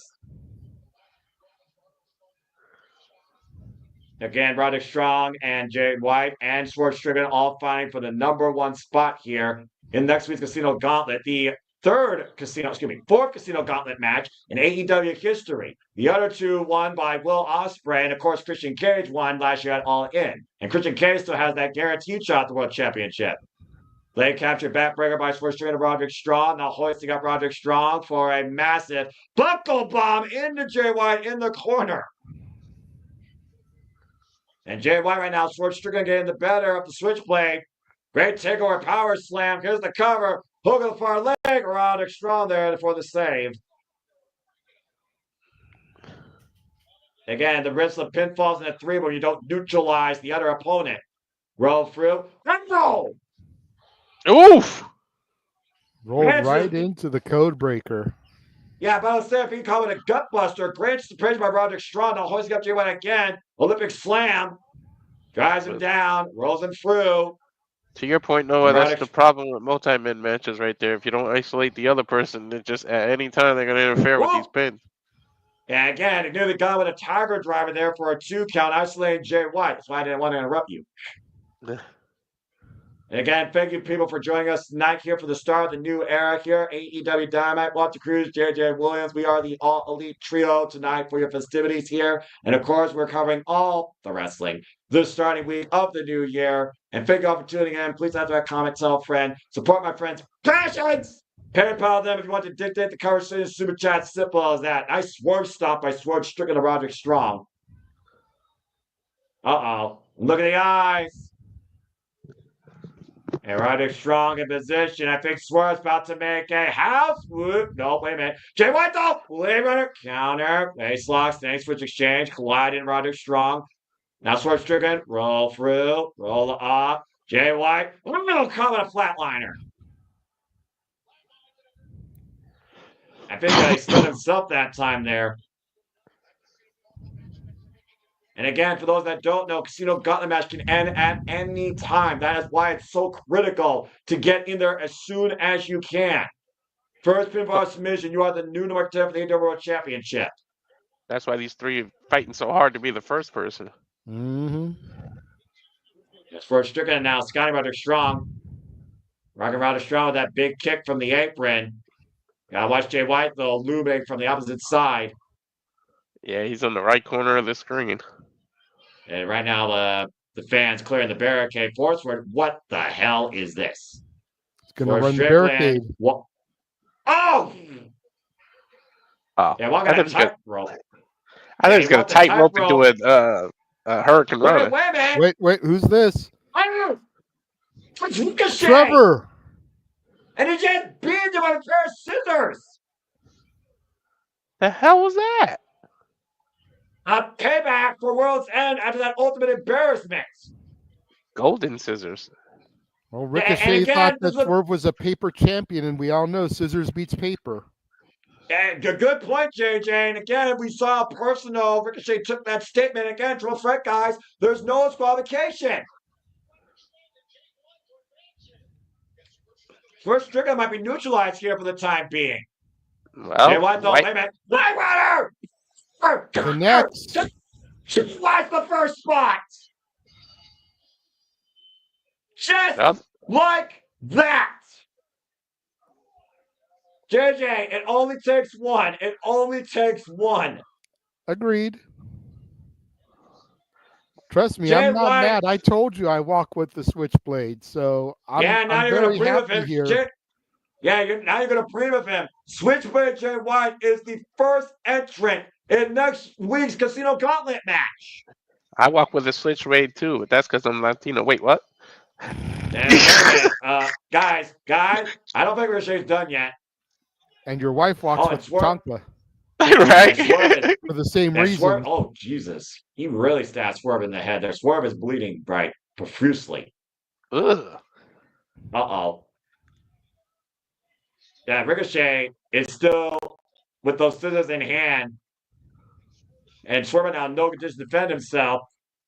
That Prince Nana, be very careful. Prince Nana, be very careful.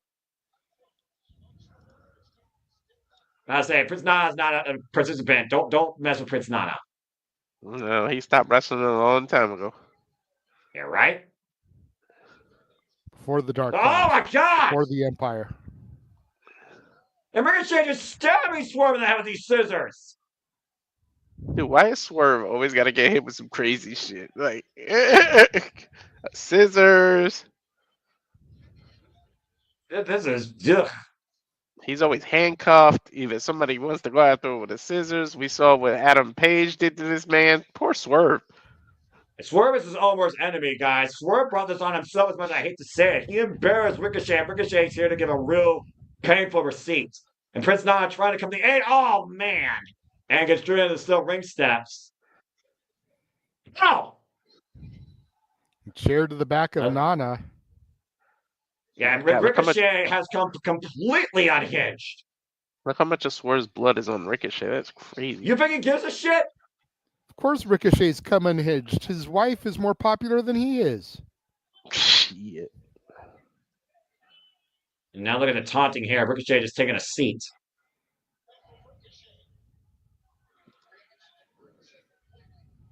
Oh my goodness. I mean, again, Ricochet was in the semifinals, the Continental Classic, guys, and he lost to Kazuchika Okada, and Swerve Strickland embarrassed him in an even bigger way post-match. I don't know what the hell Ricochet is going to do next. He's going to swerve a seat. Jaw-jacking him. Uh-oh. Uh-oh, Spirit Gun incoming. This isn't Yu Yu Hakusho, but he's going to take the Swerve Strickland. You know what? Himself. Swerve has awoken something in Ricochet that's just... Be careful what you wish for. Yeah, I don't think I've ever seen this from Ricochet during his whole career. I've seen this man Lucha Underground and New Japan Pro Wrestling. He's never been this violent.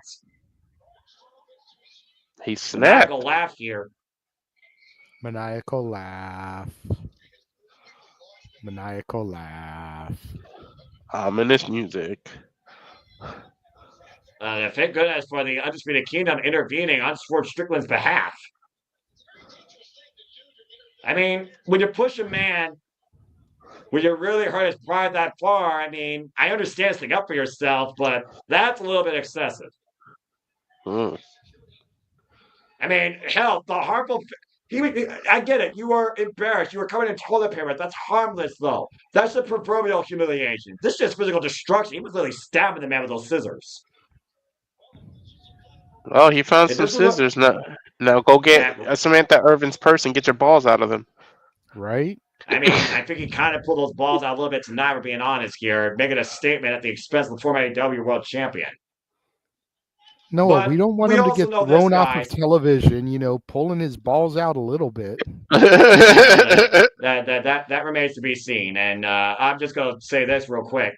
We also know this. If Swerve Strickland is not at his most dangerous and you cause that to happen, you have hell to pay. As we, of course, talk about what's ahead for AEW on Collision this Saturday, we got 2 title matches. Tony Storm on Deon Purrazzo for the first time. And, of course, that begins January for AEW. There you see the schedule for upcoming events. And we'll be covering, of course, Maximum Carnage and AEW Collision Homecoming. So stay tuned for more All Elite coverage here, courtesy of Subaru Studios. We got another full commercial break. Fuck television. Well, damn, I did not expect that from Ricochet tonight to start the new year. Jesus. But while we're saying fuck television, Noah, and while we're talking about the upcoming AEW things we're going to cover, why don't we run that trailer, sir, and show everybody everything else that's already announced for 2025 into 2026 that we'll be covering? Let's do it. Take a look at this, folks. And now for a taste of things to come.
And as always, despite the tired state, technical difficulties, the start of the year, and we still stay fuck television. Truly here at the Slip.stream Studios, we are 110% about all the wrestling and other collegiate sports, combat sports, and other forms of content, including leveling up very soon with gaming content. That might even involve all of you, so stay tuned.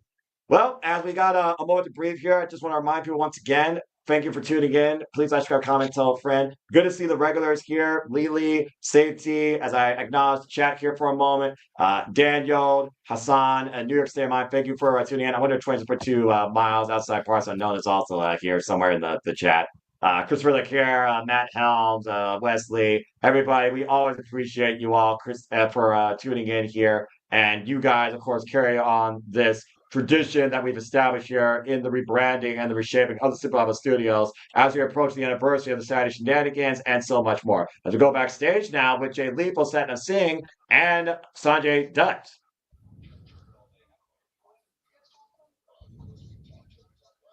Oh, Jeff Jarrett. A lot going on. It's a really big night. Maybe we'll find out what this is finally about, guys.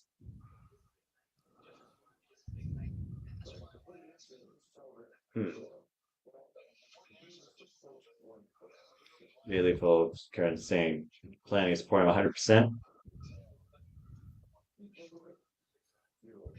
Zero regrets.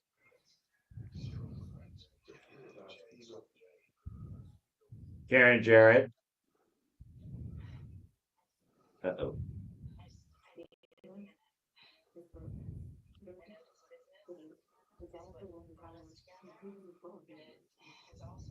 This business can mentally and physically fuck you up. Period.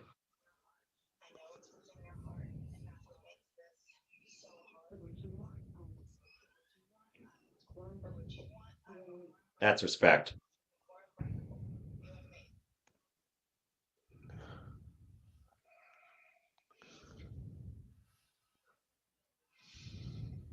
Door.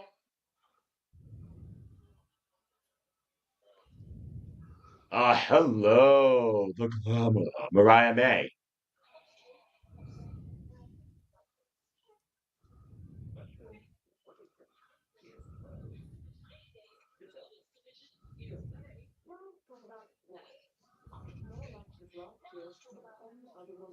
Accurate.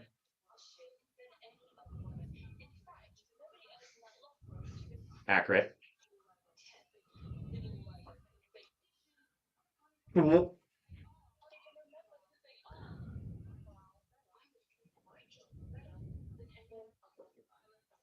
She Yeah, ain't telling any lies.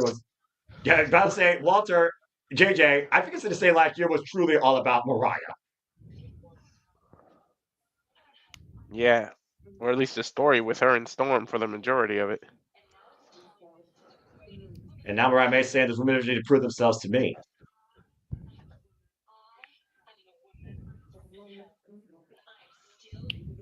Jeez.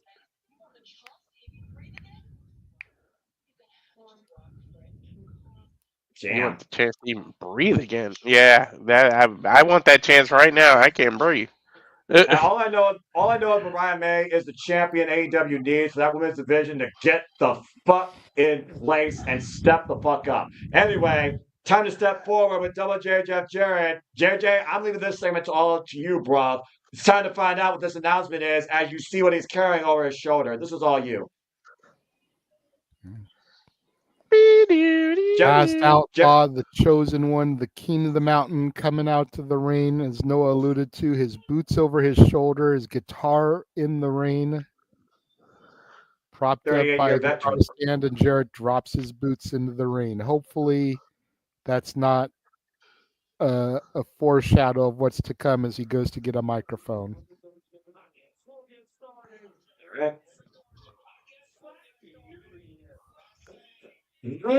Says, I guess we'll get started by saying Slappy New Year to everybody. Oh, Jesus.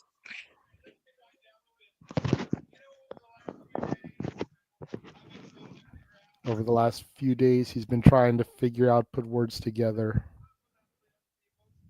What's important. Gratitude's the most important.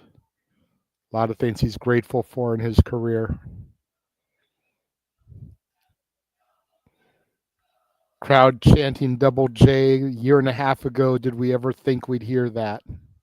Nope.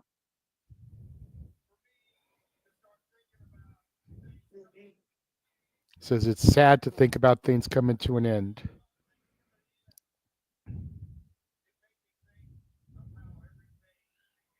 But when he started thinking about things coming to an end, it made him think about how things began.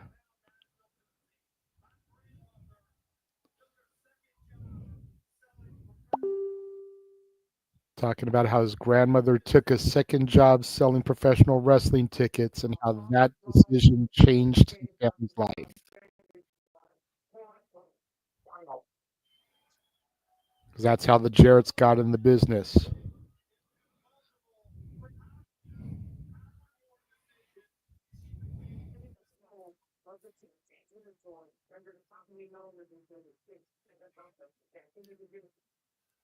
Parlayed all that. Jarrett's before. CFO of the Tennessee territory. Then Jerry Jarrett, his father, got in the business.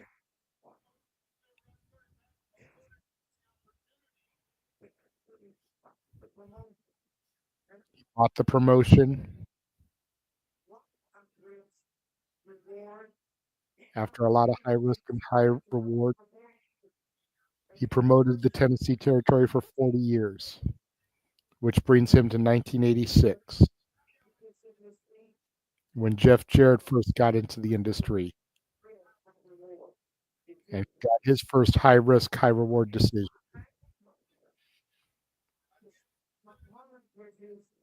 Against his family's wishes and specifically his mother's wishes, he dropped out of school to begin his career.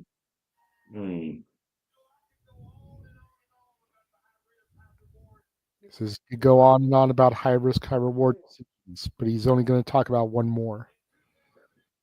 2002, bet on himself and launched his own promotion. Yeah. TNA. In his own professional opinion, that promotion has produced some of the greatest professional wrestlers of all time. Damn right. Guys like AJ Styles, Christopher Daniels, Chris Sabin, Alex Shelley, Samoa Joe, Monty Brown.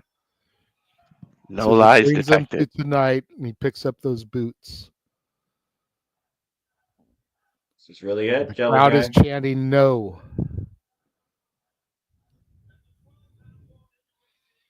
As a 12-time World Heavyweight Champion, 2-time Hall of Famer, WWE and TNA. He's got to ask himself if the last outlaw should just ride off into the sunset. I'm not sure at this point.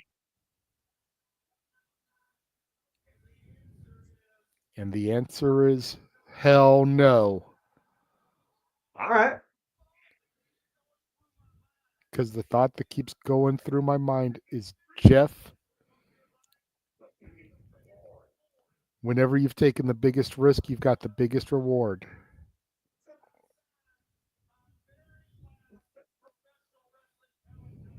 What? So he re-signed with AEW. He signed his last talent contract. He wants one more ride.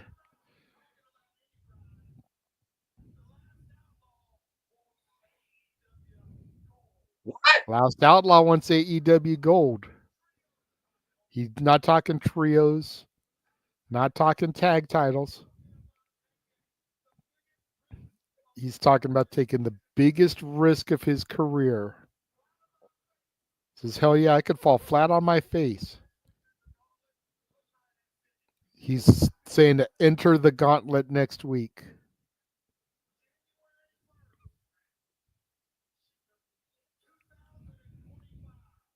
January 1st, 2025, the last outlaw, his New Year's resolution is he wants to become the AEW World Heavyweight Champion. Wow. And hit Well, that's his great news. music. Well, that's great news from Double J Jeff Jarrett, who remains all elite for the final time and looks to go one last ride with resolution and intends to become the AEW World Champion. I told you guys there's a possibility he could swerve us and just say, "Hell no." A hell of a statement by Double J.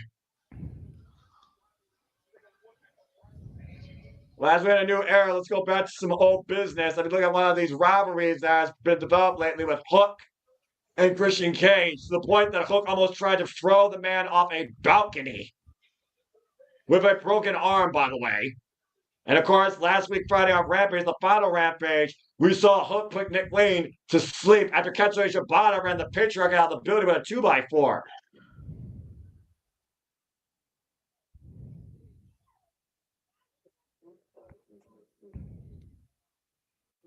Oh boy.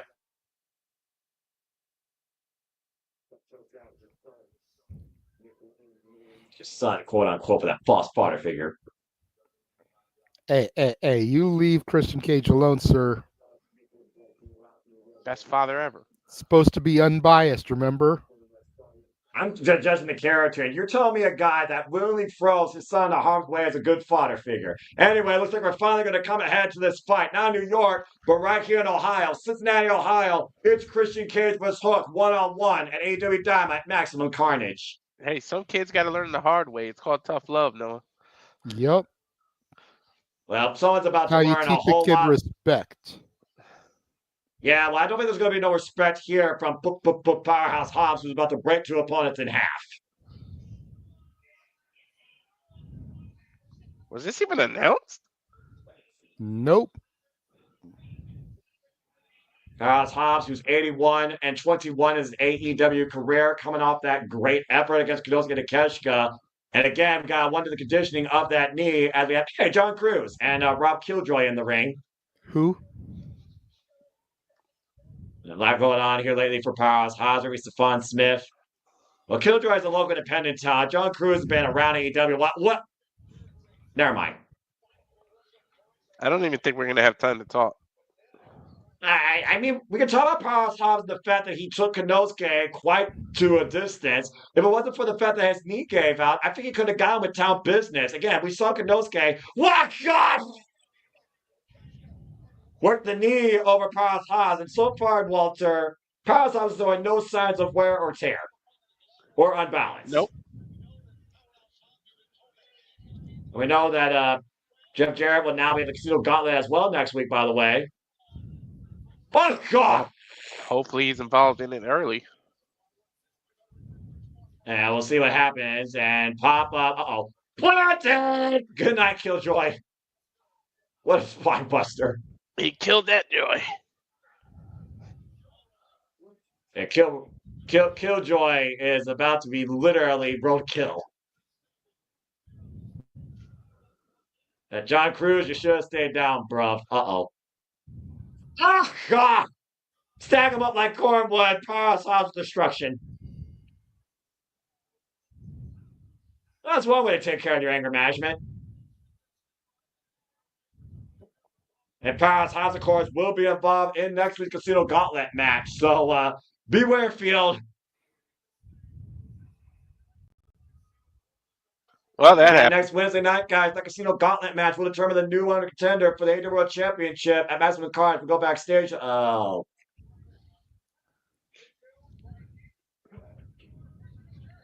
Big Bill and Brian Keith.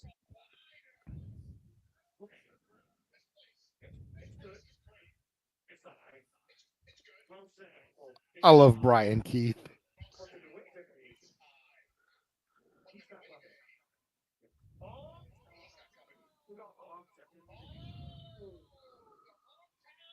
Now, don't tell me these two Yahoos are going to face rated FTR.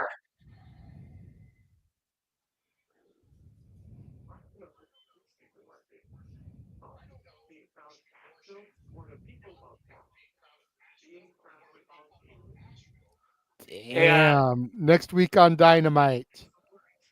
Adam Copeland, can you share the Big Bill, by the way, please?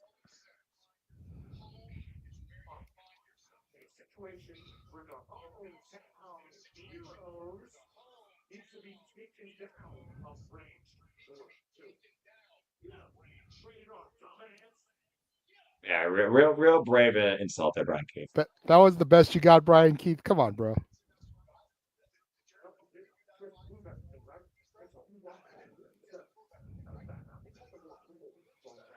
Dude, the fact that Adam looks small next to this guy, bro. You know how tall Adam is? Shit. Yeah,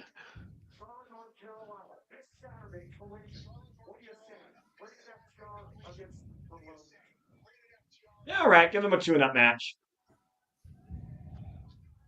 Bye, guys. Coming up next, Death Riders vs. Rated FTR. Up next, Trios match. That's our main event here at AEW Dynamite Fight for the Fallen. Thanks, guys. Full commercial break, fuck television. Also, of course, as Jeff G. Meacham shared, Sweet Daddy Siki apparently passed away literally today at the age of 70. No, not 70. 91. Trying to do them. And what? I believe he was 91. 91, thank you. Yeah, I was trying to do the math in my head, but I was trying to do the 3 and the 0, and I was not right. Again, our deepest condolences to all those affected by the passing. Again, folks, tomorrow's never guaranteed. Treat today like a blessing and treasure your family. It's as simple as that. Well, let's go ahead and rewind and regroup here. So, well, JJ, what do you think of that? Double J re-signed with AEW, and this is his last ride, and he wants the AEW World Championship.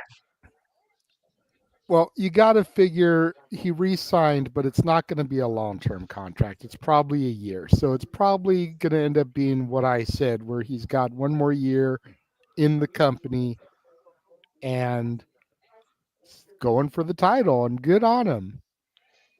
If he does it, then that's going to be awesome. I don't see him doing it, but Tony Khan has had a knack for making Cinderella stories out of guys that were leaving his company. You think about the tag title run with Sting. You think about the world title run with Bryan. You know, I could see him giving Jarrett the title at something like Full Gear and then having him drop it at World's End. Yeah. I wouldn't mind hot potatoing it if Jarrett gets it, because at least he got it. Well, I mean, you know, not all need to be long. True. I mean, yeah, I was about to say, you kind of took the words out of my mouth there. So, well, anyway, let's go ahead and bring up the speed on what happened on Fight for the Fallen in case those just are tuning in.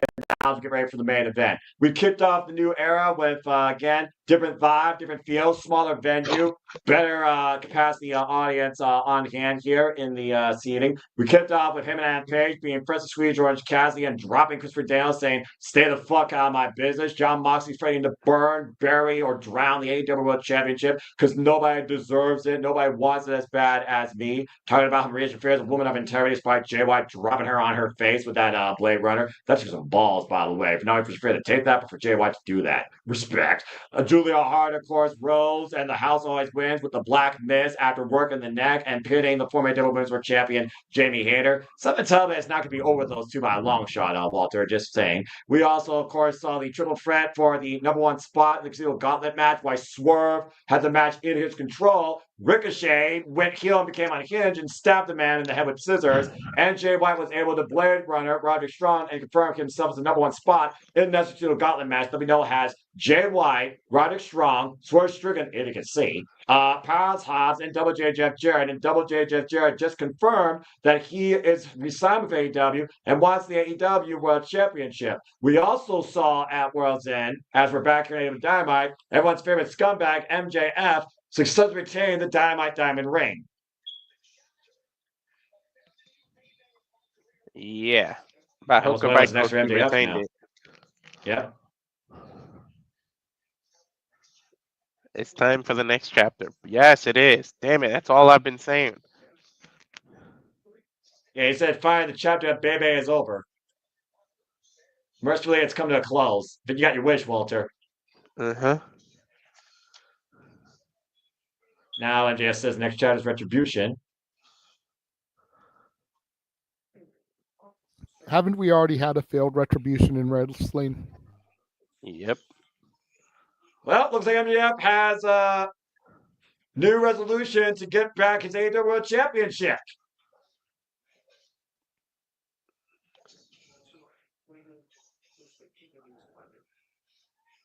Uh-oh. MJF calling out John Moxley and the Death Riders. What's a king to a god? What's a god to an unbeliever? There's that classic phrase by MJF.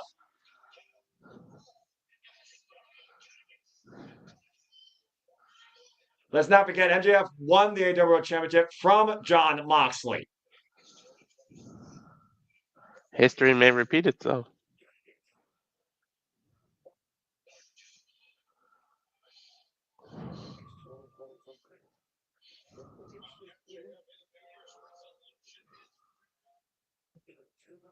"2025 Double gets his due, Part 2. So says MJF. MJF has New Year's resolution to get back the AEW World Championship. But again, Walter, John Moxley welcomes being a marked man, and he's got the Death Riders always at his side. You're still basically in a 5-on-1 battle. And definitely 5-on-1 because MJF has burned all bridges. He's definitely all by himself. And I think MJF welcomes that. Again, he just closed the chapter of Bebe, you got your wish. But how do you overcome this army led by John Moxley? Where again, John Moxley is in possession of the AEW World Championship and refuses to have anybody see it or come near it. You do it strategically, week by week. You take one of them out until you get to Moxley. Yeah, well, do you buy out Maria Shafir's wrist that she's got handcuffed once again to her hand? You don't need to worry about that until you get the title shot. But if you know you got that title shot and you're about a month away from getting it, then you start taking out the rest of them one by one leading up to the pay-per-view. And of course, we saw Ricochet cut Swerve Strickland down to size, and we'll see if Swerve Strickland's even able to compete in next week's Casino Gauntlet match. We also know that Kenny Omega will return home next week on Dynamite. And by the way, speaking of Death Riders, Claudio Castagnoli will be in the Tokyo Dome, Jeremy favorite Wrestle Dynasty, going one-on-one with possibly the new IWGP Heavyweight Champion, Roughneck Shota Umino. John Moxley saying he's going to appoint an emissary of violence, JJ, to teach Shota Umino how to be the champion that John Moxley believes that he can be. Why Shota Umino said John Moxley is a coward and said, "Fuck you." Bitch. Based on this morning, I know AEW better stay away from Noah because, yeah, you might not have some talent coming back if you send him over there. And Noah and NJPW are two totally different worlds. And speaking of two totally different worlds, the mindset of these two teams are two totally different mindsets.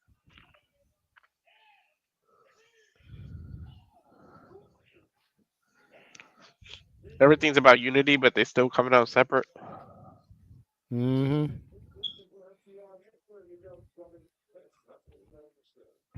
Yeah, but we know how much Adam Copeland respects FTR. It's been a long damn time for Hermanalingus. Welcome back, Adam Copeland.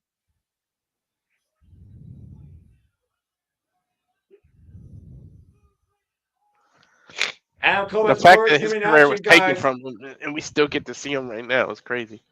Yeah, exactly. Adam Coleman, by the way, former two-time TNT champion who has been out of action since last year's Double or Nothing, Contra Moxley, a punk kid. No pyro. That's the one downside about these smaller venues is the fire laws a little bit stricter. Yeah, I'm about to so say. that may be something that suffers in these presentations. But overall, you look at the crowd, you look how it's actually a full arena. I'll take that over the pyro any day.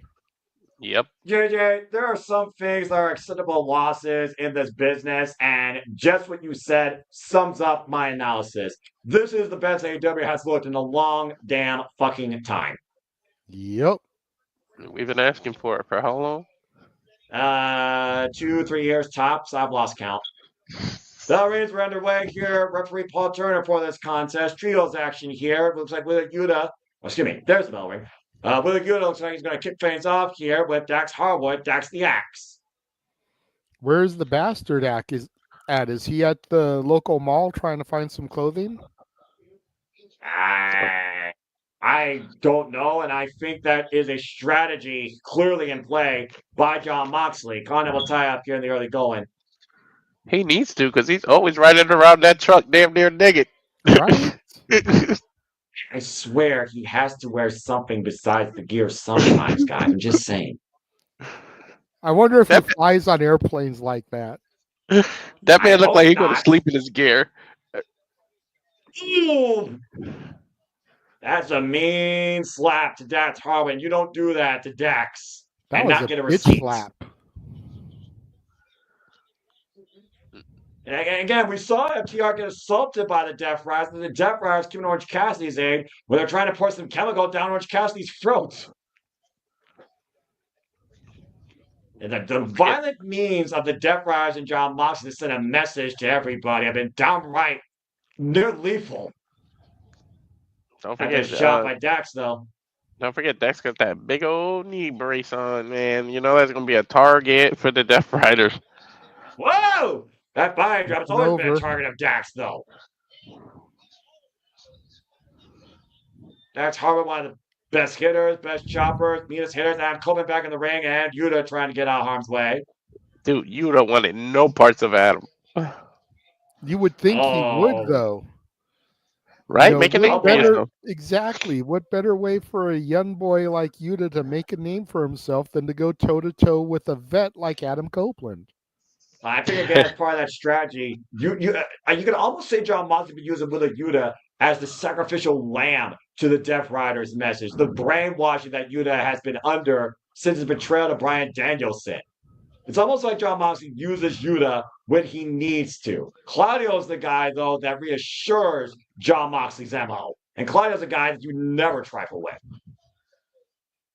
The emissary of violence, Jon Moxley has called him. We know. We saw how violent Claudio Castagnoli got. And we saw how violent Claudio Castagnoli got, Walter, during the Continental Classic. Yep. And we know I don't think there's a man walking the face of the earth that puts fear in Claudio's heart. And again, both men looking for the hip toss, and Claudio sent up and over. Adam Copeland getting the better of the Swiss Superman. And Adam Copeland, baseball slide, drop kick. Did he get tangled up in the rope for a second? Yeah, I think he did almost. Face first again. I've got to get that ring rust off again. First action for Adam Copeland since last year's Double or Nothing guy to that hellacious emergency fear. Oh man, Dude, Fair has Jesus. no fear for real. She just interferes and stuff. And you again, got to behind one of his wonder if grabs, you Rated didn't see it. FTR has an ace up their sleeve to neutralize Marina Shafir. Well, the time will tell. Can Rated FTR put the Death Riders in their place? Stitcher, Wrestle Clyde, picture. Fuck television. Come on, full commercial. You know, last I checked, a certain Glamazon is a free agent now. This would be a great opportunity to bring her in as the equalizer. Yeah, that's true. And right now, again, Maria Shafir has been so instrumental to Jon Moxley's MO as the AEW World Champion. And it looks like Claudio Castagnoli is trapping Adam Copeland's arms and literally just setting him up for Jon Moxley. And Jon Moxley and Adam Copeland, no strangers to each other whatsoever. Of course not. Yeah, clubbing shot right there by Jon Moxley, just driving his boot into the throat of Adam Copeland. As far as I know, Adam Copeland, by the way, is not part of the Casino Gauntlet match next week, but you would consider if Adam Copeland is looking to teach Jon Moxley a lesson and get the AEW World Championship, he might put his name in the ballot. Maybe. There's also, there's always one or two surprises in there. Mm-hmm. Sure that. And again, folks, next week, AEW Dynamite, we have a Casino Gauntlet match. The winner of that will become the number one contender and challenge Jon Moxley for the AEW World Championship at Maximum Carnage later this month in Jon Moxley's hometown of Cincinnati, Ohio. We also know that Kenny Omega will be back next week on AEW Dynamite. You got to wonder what's going to be on the cleaner's mind after confronting Kazuchika Okada, and he'll be facing Gabe Kidd at Wrestle Dynasty, Walter. And we know this Saturday, the TNT Challenge will be on the line as Derek Garcia will defend the gold against Mark Briscoe. Private Party will defend the AEW Tag Team Champions against Action Andretti and Leo Rush. And we have the Virtuos. Deonna Purrazzo going one-on-one for the first time ever with Toni Storm. That and so much more to come, folks, in AEW in just the next week. We're getting a hell of a lot of first-time evers lately, aren't we? Like a new era, new good. start, new first. I know. I'm loving it. I'm absolutely enjoying it. And Claudio Castagnoli right now just wearing down the Rated R superstar in this chin lock. His rear naked choke right now. His cravat. Jawbreaker, though, forces the break. And Claudio, though, finds the tag to Wither Yuta. And Adam right now desperately to make a tag. Cash Wither has yet to be involved in this match. Again, Jon Moxley, a marked man, Adam Copeland, Ford Strickland, Jay White, Double J, Jeff Jarrett, and MJF. Max, And right now, Wither Yuta. I'm still on the blue screen. Tag made. Well, that's the I haven't reason even why, got of to course, the blue I'm talking. screen. And I'm back. And we are back here at our main event, AEW Dynamite Fight for the Fun. I believe that was our last first round Clyde picture-in-picture. And again, we will stay with this match as long as it takes. If there is an overrun, as AEW sometimes does, 10 to 15 minutes, 5 to 15 minutes. Jon Moxley just teeing off against Adam Copeland here in the corner and driving his boot into the throat of the Radar superstar. Tag made a Claudio Castagnoli. Wait a minute. Didn't he just tag out? What the hell? I mean, again, isolate and dominate. Quick tags. Isolate Adam Copeland right now. It's not a bad strategy. Tag team 101, but Adam knows a lot about tag team wrestling. Well, I mean, yeah, ENC freaking ruled extreme tag team wrestling for a duration in WWE. Speaking of Christian Cage, we now know Christian Cage will go one-on-one with Hook at Maximum Carnage for the first time ever. Hook finally gets his hands on the person that sold his father. Big back body dropping tag made a Cash. And Cash flying it off the top rope with a double clothesline and taking it to the Death Riders. Cash with the smash right now and the drop kick to Claudio Castagnoli with a the legal man for the Death Riders. Big backdrop suplex and Cash Wheeler on fire up the hot tag here, guys. Yep. Now, a real quick random question. The winner of the gauntlet gets a title shot no matter what, right? Correct.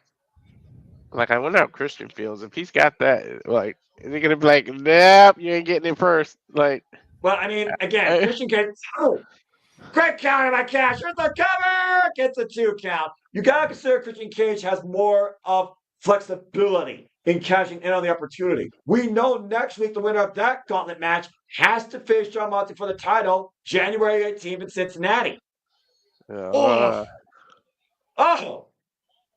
Big uppercut off the big boot, and Claudio Castagnoli pop up. Oh, uppercut counter by Dax, looking for the backslide. And great anticipation, though. Dax looking up Claudio Castagnoli. Blacklister! Oh, you know the crucifix! The crucifix! Gets a 2 count. I forgot Yuta was legal. I thought it was Claudio. Now Connor roll. No, Yuta's been there the whole time. Cover by Dax. Rolled up. Stops himself. Up the second. Crossbody out of the corner. Cover. Lateral press. Gets a 2 count again. Yuta and Dax are legal. And fast-paced pinfall attempts here, JJ. Oh! And finally, we got a moment to breathe here. And staunching the momentum right now of Rated FTR is with Yuta for the Death Riders. And again, folks, AEW Collision will also be streaming on Max going forward, but it is also still on TNT. And also made official for this set on Collision, Rated FTR will take on the Learning Tree. Whatever.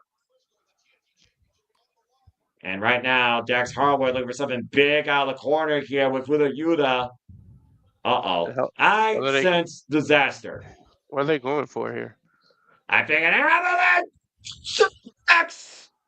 Jesus. Drives down Yuta hard. So the cover, finally hook the leg, and Claudio just headbutting his way in for the save. And Here comes Cash Smash. Yeah, and Claudio just booted out Copeland. Haluva kick takes out Adam Copeland. Big neutralizer. Up and over. Lands on his feet. John Moxley takes advantage, though, stung up the top rope. Now Claudio. Look at the intelligence of Claudio, how he isolated Dax in his corner first before he even went for that neutralizer. Jackhammer. They're going to win a kick! Kick out at 2. John Moxley literally coming on here. Jeff Jarrett, I never put right up to the yard. Stay tuned. Let's work quiet picture in picture. We're getting an overrun, folks. Fuck television again. I got a full commercial again. Yep. Well, you knew they had to use a little bit more time than the 10 o'clock spot here tonight on this premiere. Of course. But it looked like all hell was about to break loose because Claudio started throwing chairs or whatever. Yeah, and might have been a bad time to go to commercial. That was John Moxley, by the way, and something tells me this match is not over by a long shot, guys. We're getting a restaurant quiet picture-in-picture just underneath the 10 o'clock mark. Hard outage with the Dax Harwood, Tussle first in the corner, and tab made to John Moxley. John Moxley, who has not been pinned or submitted since returning to AEW after losing the IWGP World Heavyweight Championship at Forbidden Door and returning shortly after AEW All In last year in September. Again, John Moxley jaw checking out on Copeland, who is unable to do anything right now as he is stuck on the apron. It's John Moxley and Dax Harwood. We've seen these two go one-on-one before, guys, in a war. And, of course, you can remember the matches that Blackpool Combat Club cover. 2 count only. Blackpool Combat Club had with FTR back at Revolution last year, JJ. Yep. Some good contests. Channeling Legion of Doom and the Horsemen and the Midnight Express all in one night. Anytime FTR is involved in the tag team match, it was a good contest, though. Yeah, extremely good contest. And Maria Shafir with a cheap shot again behind Paul Turner's back. I mean, how many years in a row were they pretty much our tag team every year? Ever since coming to AEW, that was 2020, so I would say at least 4. I mean, they were tag team champions in IWGP. They were tag champions for AAA. They were AEW tag team champions. They were tag champions in ROH in one of the greatest trilogies of matches in ROH history against the Briscoes. And Diana Perez was part of the Southern New Hampshire University commercial. Congratulations to the virtuosa on earning her degree. Yeah, I got that too. I was just about to comment on that. It was like all the commercials we get, and here's one of the virtuosa. Long may she fucking reign. You damn right. For an online university, like. Yep, I had that one too.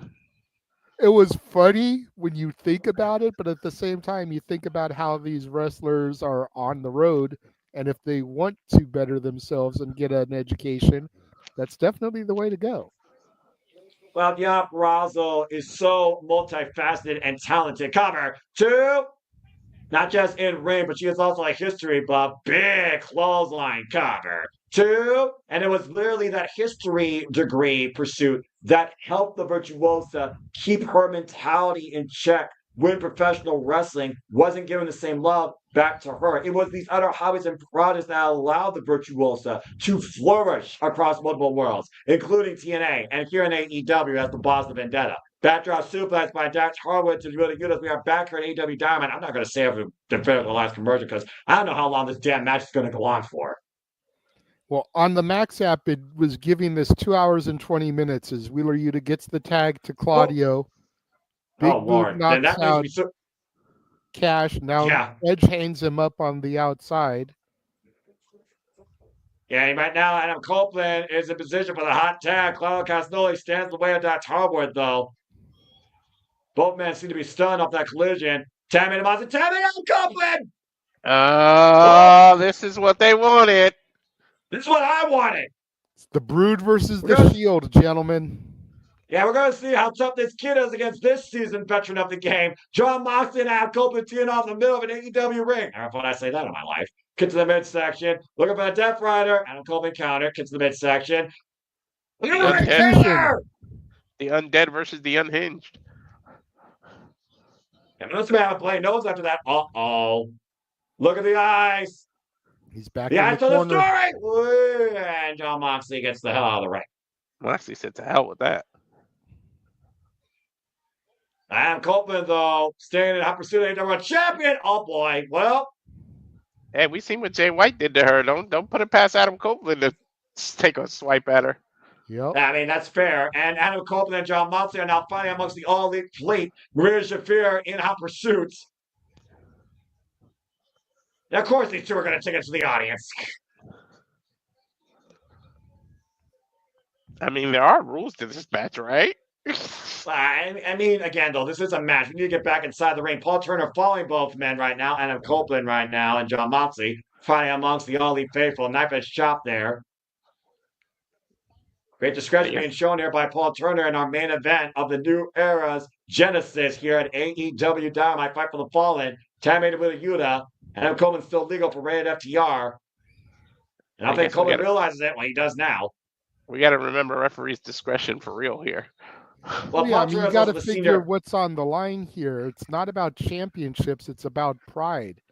It's about rated FTR standing up to the Death Riders who are trying to overtake the company. Paul Turner is going to give a little bit of leniency without completely throwing the rule book out the window.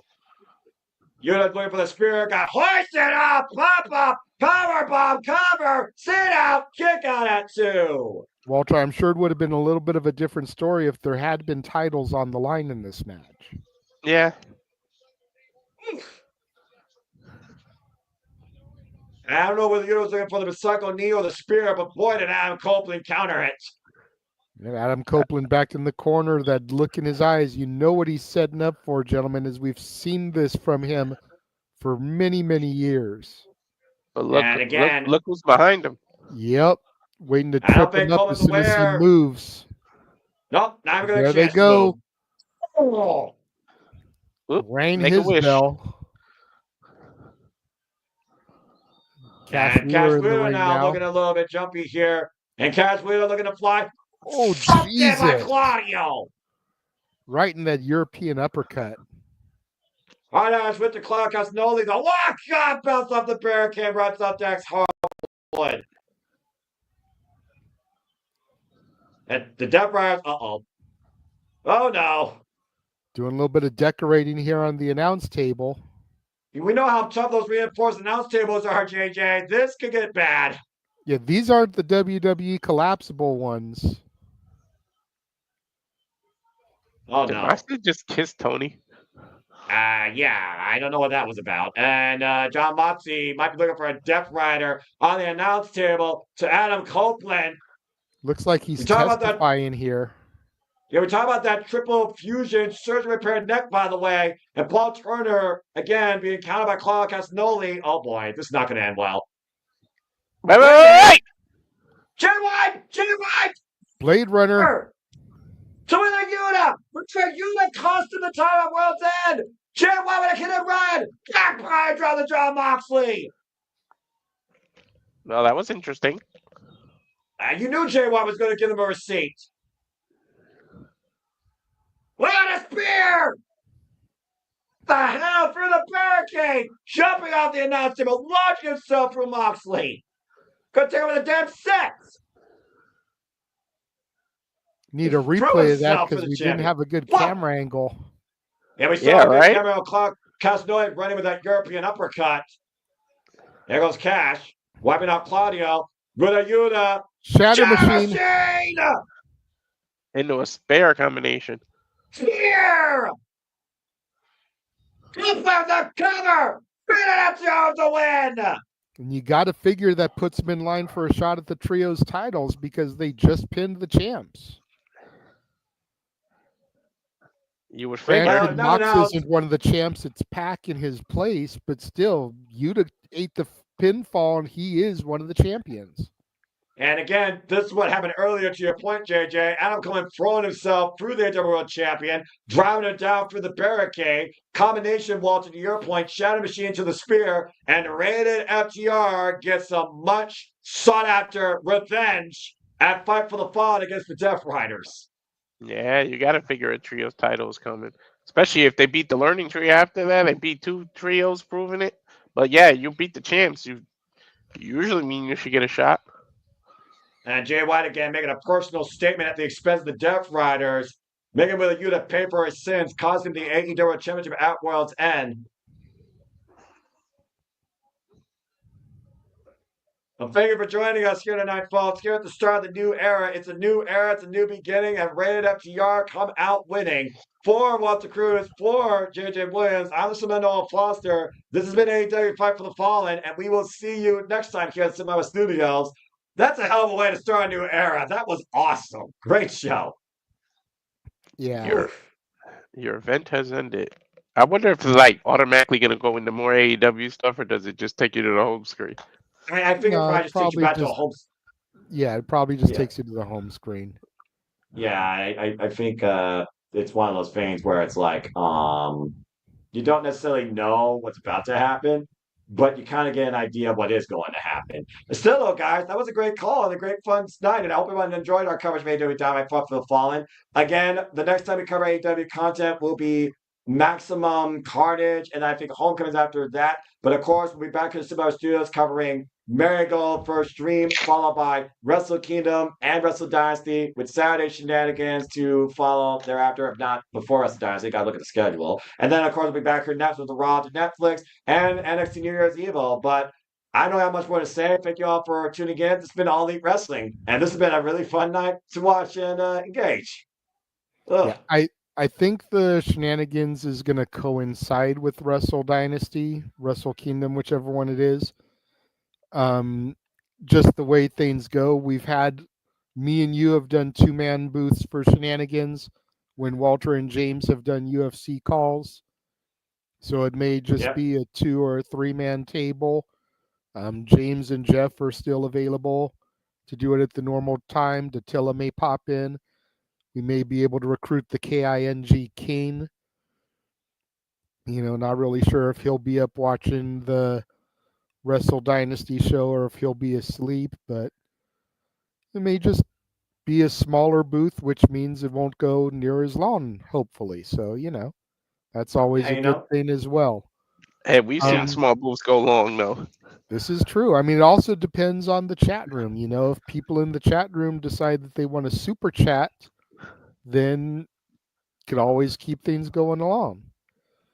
Exactly. But yeah, this was a good way to kick things off. For the most part, I enjoyed the presentation on Max.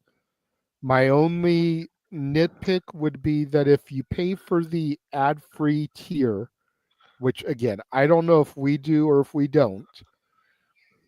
Walter said he has the basic one, but we heard in the chat from New York State of Mind that it's all tiers. But if you pay for the ad-free tier, you should still get the match while it's on commercial, whether it's restaurant quality or whatever. The only time you should get an ad is if it goes to full commercial. in which case that would be a perfect time to throw an ad break for the ad-free tiers. I understand that. The broadcast is on a full commercial. Throw a couple of ads in there. Shill for shit that's coming on the Max app, going to be available to stream in the not so distant future. Makes sense to me. But to lose the action completely when it's in restaurant quality picture-in-picture, regardless of the tier, that's my only issue with it right now. I agree. Yeah, because I'm even still... with the basic plan, we should still get restaurant quality. I agree. But otherwise, I thought the presentation on Max was good. Again, the theme song, I'm so excited. Questionable, but I'm willing to give it as it was a one shot. If they use it next week, I'll have something to say. Yeah. But if it was just for the premiere because it was the first episode on the streaming app, the mother of all simulcasts, a new era for AEW, I'm willing to give it a pass. Yeah, I know. It's one of those things where I think wrestling should be attitude, aggressive, rocking, not bubbly willow level music pop like that. That's the what? I mean, I, for example, am glad to hear, according to my friend King, apparently they got Elton John Saturday, back for Collision. That makes sense. That's a rocking theme. I was going to say, to your point, though, some people would even question that song, but the fact that it's Saturday nights, all right, for fighting, and Collision is on Saturday nights, it makes a little bit more sense. It's still a little bit too poppy, I think, for a wrestling television show theme, but it takes a lot for me to hate on Sir Elton John. Yeah, I can't hate on Elton The John. motherfucker wrote the Lion King soundtrack, okay? You're going to be hard-pressed to get some hatred from me on that.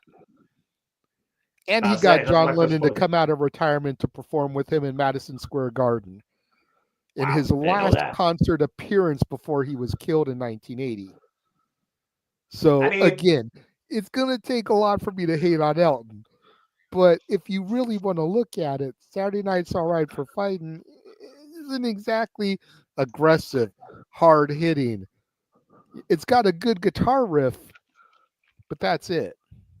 It's more rocking than the pop garbage that WWE uses for themes that pisses me off. Last good theme they had was Obsession, and that When Legends Rise for their Crown Jewel shows. I haven't heard a relevant song since Nickelback and fucking Skillet and Creed. Seriously. But I was going to say, let's not hate on Burn It to the Ground, damn it. Nickelback gets clowned a lot, but that was a damn good song. You feel I'm wrong. You feel I'm wrong for clowning. You feel I'm wrong for clowning on Nickelback for Burn It to the Ground. All right? That theme actually made a lot of sense and gave purpose to Monday Night Raw versus Mega Knee nonsense bullshit for SmackDown. But I am going to go on a rant. I'm going to go off the script. Because nobody knows how to bring... You shut up for a moment. Nobody knows how to bring personality to professional wrestling. Damn it! When it comes to a TV show or a pay-per-view, unless you use something relevant in Rock and Roll Hall of Fame or heavy metal. No one needs some pop, hip-hop, wannabe, rack-ass, rap bullshit this damn century. I will say, though, as good as Burn It to the Ground was, I always prefer to Cross the Nation. I like Shine Down the energy, but okay. Seriously, they use November Rain for Full Gear. Use AC/DC. Use Dynamite. God, I'm a little shocked they didn't go with another Guns N' Roses. It seems like they got them in their pocket. Right? Welcome to the Jungle? Something. Yes. Anyway, something. I just gave myself a massive headache. I'm sorry. Not sorry. But yeah, Guns N' Roses have got some great rockin' songs. Like, they used Welcome to the Jungle for World's End. They used November Rain for Full Gear. We could have used something else here. GNR. You Could Be Mine. The one from the Terminator 2 soundtrack. That's got some great drums in the intro there. You wouldn't even have to get to the lyrics. You just let like the first minute of the song play with the drums and the guitar and bass. And then, boom, it's Wednesday. You know what that means. Exactly. Yeah. them using "I'm so excited" is like Deadpool Wolverine using Madonna. It's just like Or in sync. yeah, like I mean, it's just Deadpool doing the in sync dance to "Bye Bye Bye." I'm just yeah, saying. yeah. Like it felt like they were like almost they did it for a ha ha instead of taking it serious. But again, I'm willing to not clown it too hard until next week's shenanigans, because I'm Fair willing to enough. write it off as Fair the enough. benefit of the doubt. You know But what? if I Fine. tune in next week on the 8th and they're still using "I'm so excited," I'm gonna have something to say on what day would that be? The 11th. You won't be so excited And on the anymore. 11th, we don't have you guys doing Wrestle Kingdom, Wrestle Dynasty, so you'll be able to go off on it too. Yeah, and I So we'll definitely won't have a table that headache. one for this week. So far, there is one topic we are going to discuss on Saturday for sure. And you know what? Since we're a little bit after dark, since I got you two here and you guys aren't going to be able to be on shenanigans this week, Omos as one half of the tag team champions. Number one, I called it. Yes, you I did. fucking called it as soon as I saw he was going to be the partner. I was like, watch him become champion. That way he can enter the Royal Rumble and they'll say one half of the GCW tag team champions. And I would, GHC. or GHC, excuse me, my bad. I'm still learning the Japanese titles. I knew I it got was you. G something. I've been calling it the Noah Tag Team Championships, but whatever.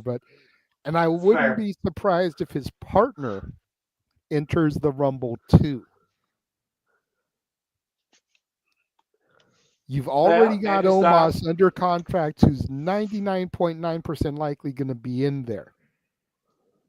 If Omos comes in and then a couple entries later his partner comes in too, that's big business. Plus, you got to figure the likelihood of Joe Hendry coming over. Now you got the TNA person coming in, possibly world champion for TNA at that point. Yeah. If Nick Nemeth retains, he said that he's open for a Rumble appearance. So regardless, the TNA World Champion may very well be in the Men's Rumble. And then you get the GHC Tag Team Champions in there too.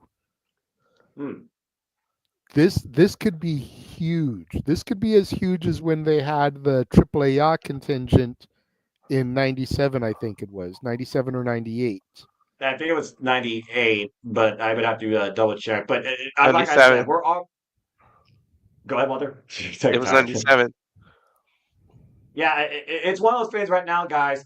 We're one day officially into the new year, and two wrestling shows have already given us moments to be like, yeah, buckle up. This is going to be interesting, to say the least. Well, that So, concludes another so fun what little did you watch guys along. think of Omos winning the titles? I kind of ran off with it, but my whole setup to you guys was going to be thoughts on Omos becoming one half of the tag champions. I thought they were gonna go there, and I told Noah that because they don't use him, and I was like, "Well, if you're not gonna use him, let another company borrow him and expose it." And I said, "This may be a little way to sneak your foot in the door till in a couple of years get WrestleMania to the Tokyo Dome because you see how successful almost becomes as this champion, how much exposure you give a WWE superstar to Japan, you might end up forcing yourself to have to go to Tokyo Dome. Like I think this is they call Triple H cerebral for a reason. Like I think this is all part of the plan, and we just got to be patient. Well, Triple And H right now is arguably, trying to go London, ahead, so Noah. I mean, one market at a time, guys. But continue. And arguably, Omos's best run to date was when he was half of the tag champs with AJ Styles.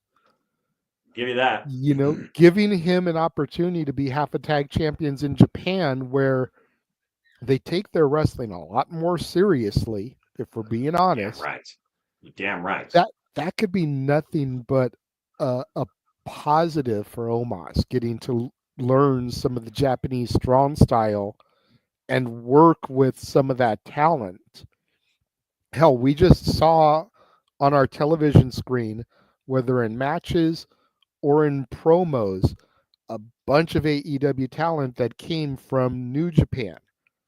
Okada, Osprey, Jay White, Fletcher, the list goes on and on. Oh yeah. Just think of what that could do for a guy like Omos, who, if we're being real, is probably on his last legs with the company. If he doesn't get over now, he's never going to, and they may as well just cut his loss. Yeah. But again, Noah, only your time thoughts? will tell. Yeah, what is y'all's thoughts in the comments? It's just one of those things right now where, again, you look for a resurgence in your career, or you look to reshape yourself, or fine tune yourself, or discipline yourself in a different manner. There's no harsher discipline when it comes to in ring work ethic than the Japanese wrestling system. Whether you're Joshi, whether you're New Japan, All Japan, whether you're Pro Wrestling Noah, whether you're Tokyo Joshi Pro, whether you're Marigo, whether you're Sendai, whether you're Prominence, whether you're JTO, just tap out the promotion followed by Takamichi Noku, etc. There's no harsher discipline and restrictive, very judgmental passion than Japanese professional wrestling. Damn it. And now Jack Morris and Omos are the GHC heavyweight tag team champions. And amongst Japan especially, it's extremely rare for somebody of that stature to compete in that system. Bozilla, for example, is one of the biggest competitors in all women's wrestling right now in Japan, outside of Choo Choo for freaking Sendai girls. And she's in Marigold, and she might be a challenger down the line for the Marigold World Championship. So it's one of those things to really see how well he adapts his agility and his strength, especially to planning Marufuji with that plunge, the genius of the art, which really surprised me. I want to put that out there. Omos in a former multiple-time GHC heavyweight champion to win the GHC heavyweight tag team championships. Just saying. Not only did they utilize him for that, though, and as I called it, Noah, because I had that feeling in the main event, they used him and brought him back out for the main event. He didn't do much. He was just a distraction, but I knew that they were going to use him twice as exposure. Like, I was like, nah. Because we all were wondering, like, why is everybody in 2000X, like, out here but him? And, oh, he probably took a private jet and left. I said, nah, he might come out later because the ref kicked out everybody. Then all of a sudden, he's going to pop up. Like, I kind of knew. So it was smart the way they utilized him. And it makes me wonder, though, to your point earlier, where the hell was Pac? Pac never showed up tonight, and that might be the difference for the Death Riders winning. So I wonder what happened with that. But in terms of conversation. But yeah, and bottom line, JJ, expect more Pro Wrestling Noah big shows to be added to the watch along schedule. If New Year Noah was any indication that we need to follow this company. Hey, I'm down for it. As long as you guys are willing to be up at those crazy ass hours to do it, I'm willing to throw it into the freaking rotations and the trailers. You've just got to make like Captain Jean-Luc Picard of the Enterprise and say, make it so. Duly noted. We know some of the big shows coming up, but again, we still have Marigold, New Japan, Wrestle Dynasty to kick things off for the new year. We're not doing Stardom, folks. You could go check out the Stardom card on Stardom World. I think it's also a pay-per-view as itself as well. The reason we're not doing Stardom is because I think Marigold and Stardom clash, and we're going to focus on Marigold because, one, we never covered Marigold before here or even talk about it. Two, it's a newer promotion. Three, it's a pay-per-view with 5 championship matches on it, while the Stardom show has no title matches whatsoever. It's more of a tease towards building what could be the title matches. And truth be told, Stardom also has its own major show with big complications. We might even cover that too. Stay tuned. Again, Simple Rebel Studios, it's a new year, it's a new era for us. We're going to level up with our content, let alone dual content me and Walter are going to do, including top 10 lists at the end of each month. Well, I got one match so far, but I don't know how I'm going to restrict it to just one match per show because that Noah show gave me quite a few. Don't restrict it to one match per show. If one show has like 6 great matches that outdo every other show this month, then you've got to give the Devils their due. Don't limit yourself. I'm gonna tell you right now, WWE, good luck with me. Well, to be fair, WWE doesn't have a big show this month except for the Raw Netflix debut. Yeah, but You look at know, the and look at NXT the New Year's Evil the following night. They don't really kick yeah. into gear till February 1st with the Rumble. I'm Well, sure I but can look at read what. Noah's mind, and it's the Ozawa match that he's thinking of. Now, I what would mean, make you Punk and say that? Rollins could be something. You know, Tribal Combat could be something. You never know. And I Could mean, be. if you guys want to do the Stardom show, we technically have nothing on January 5th because of the times for everything. So if you want to do the Stardom show via tape delay on the 5th, that's on y'all. I'll just I'd keep in say touch I'd to see say if let the it's a show big happen, develop. see if the results look like something that you care about, and then you can always go back and watch it. Well, it's one of those things, JJ. It's like New Year's Dash. Here's the difference, though. New Year's Dash, you don't know the card until the actual matches happen. And like the Stardom Gateway show, New Year's Dash helps define what you can expect in Stardom / NJPW's New Year. Stardom's first big show is going to be, I think, Dream Kingdom, if not beforehand. So I'll keep you all posted on that. But hell, if Walter is enjoying covering Japanese wrestling, how much I enjoy covering it myself, but before even doing it here, watching it live, because I am an absolute insane man. If he's down to cover big time shows, especially since now I know how to use a beam at pay-per-view, and guess what, Walter? That's where a lot of those shows actually go through. And I'm absolutely down. It's just a matter of timing and the card announcement. And again, I will educate as I need it. But I'm also going to make sure it's worthwhile, and also if the audience wants it. Because again, it's gotta be, worthwhile, not just for us, it's gotta be worthwhile for them. So, but again, I look forward to leveling up even more company coverage for their biggest shows this year than ever before in the history of YouTube watch along commentary with you all. And the game is gonna be a fun side project too.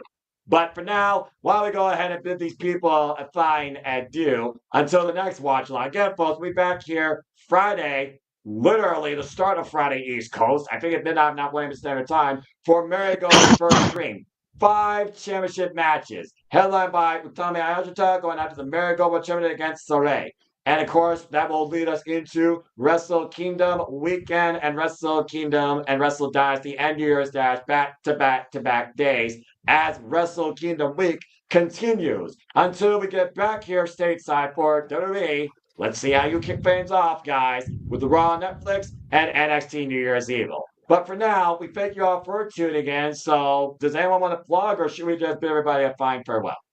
I do want to just give a quick shout out to my channel because as of 9 o'clock this morning Pacific time, so noon Eastern, the Casa D18 Studios went back into full production. My first episode of Renegades Reviews dropped for the new launch.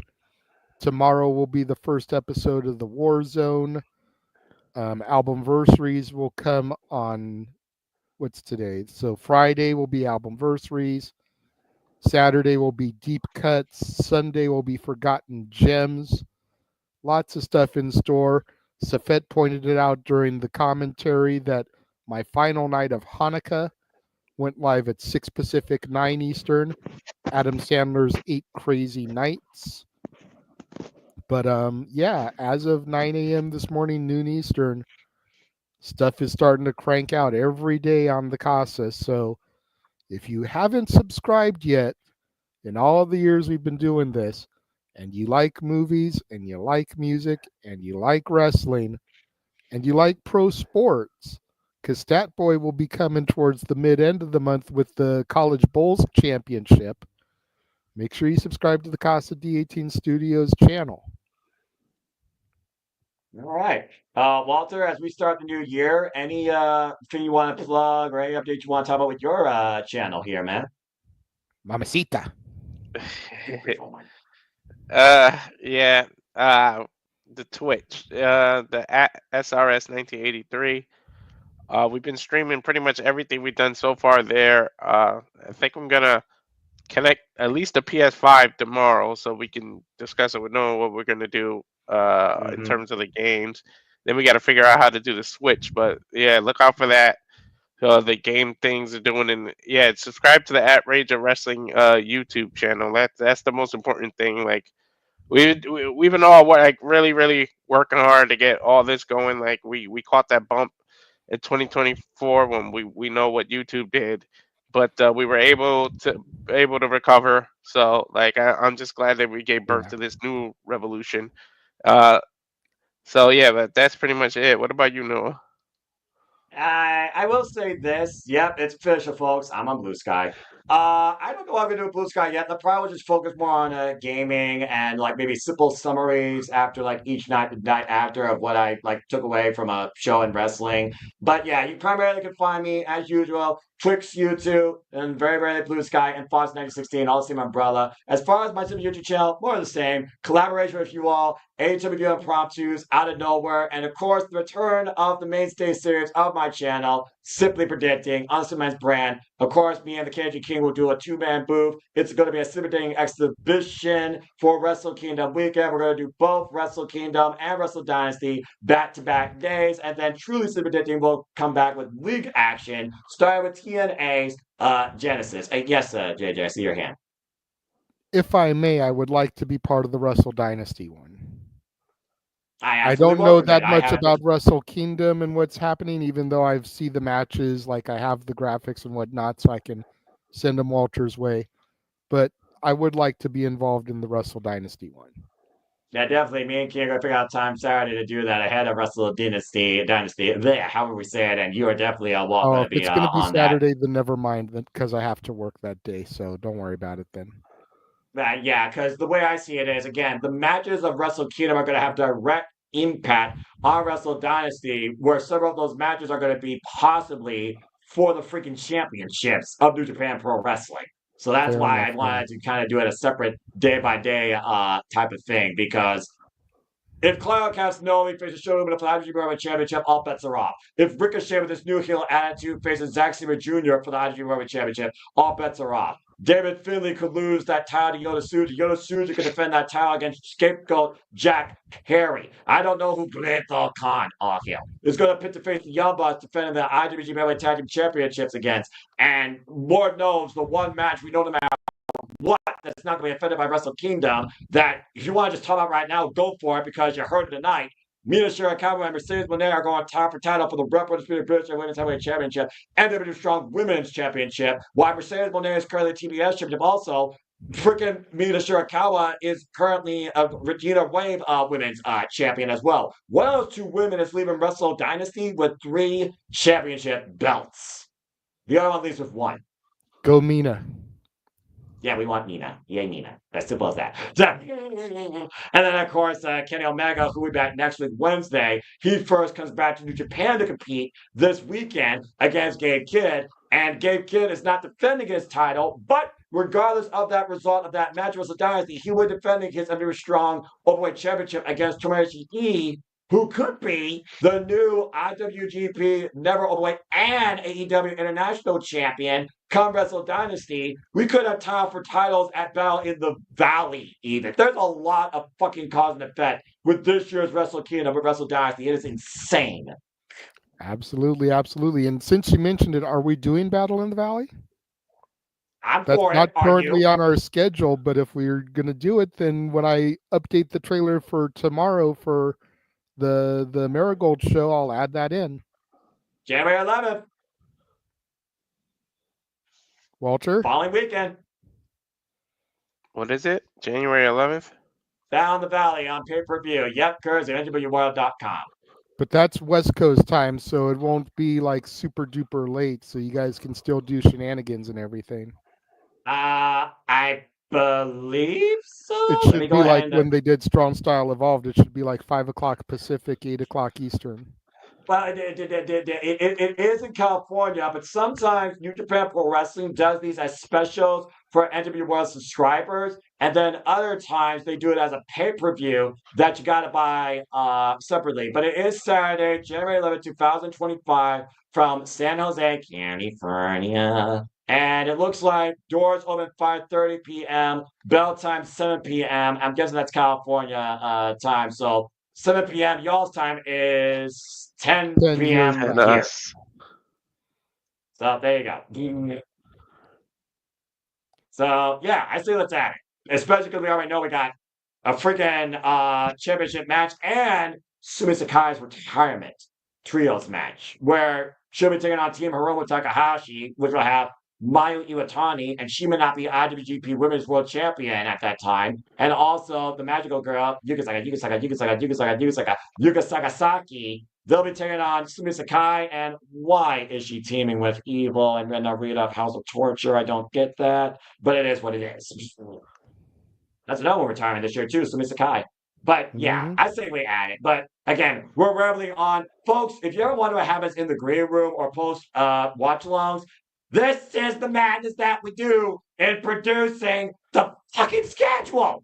We're We pretty crazy. much give y'all backstage pass. Like it's pretty much Yeah, what we Right. right? do. All Seriously. access pass, the Simulable Studios.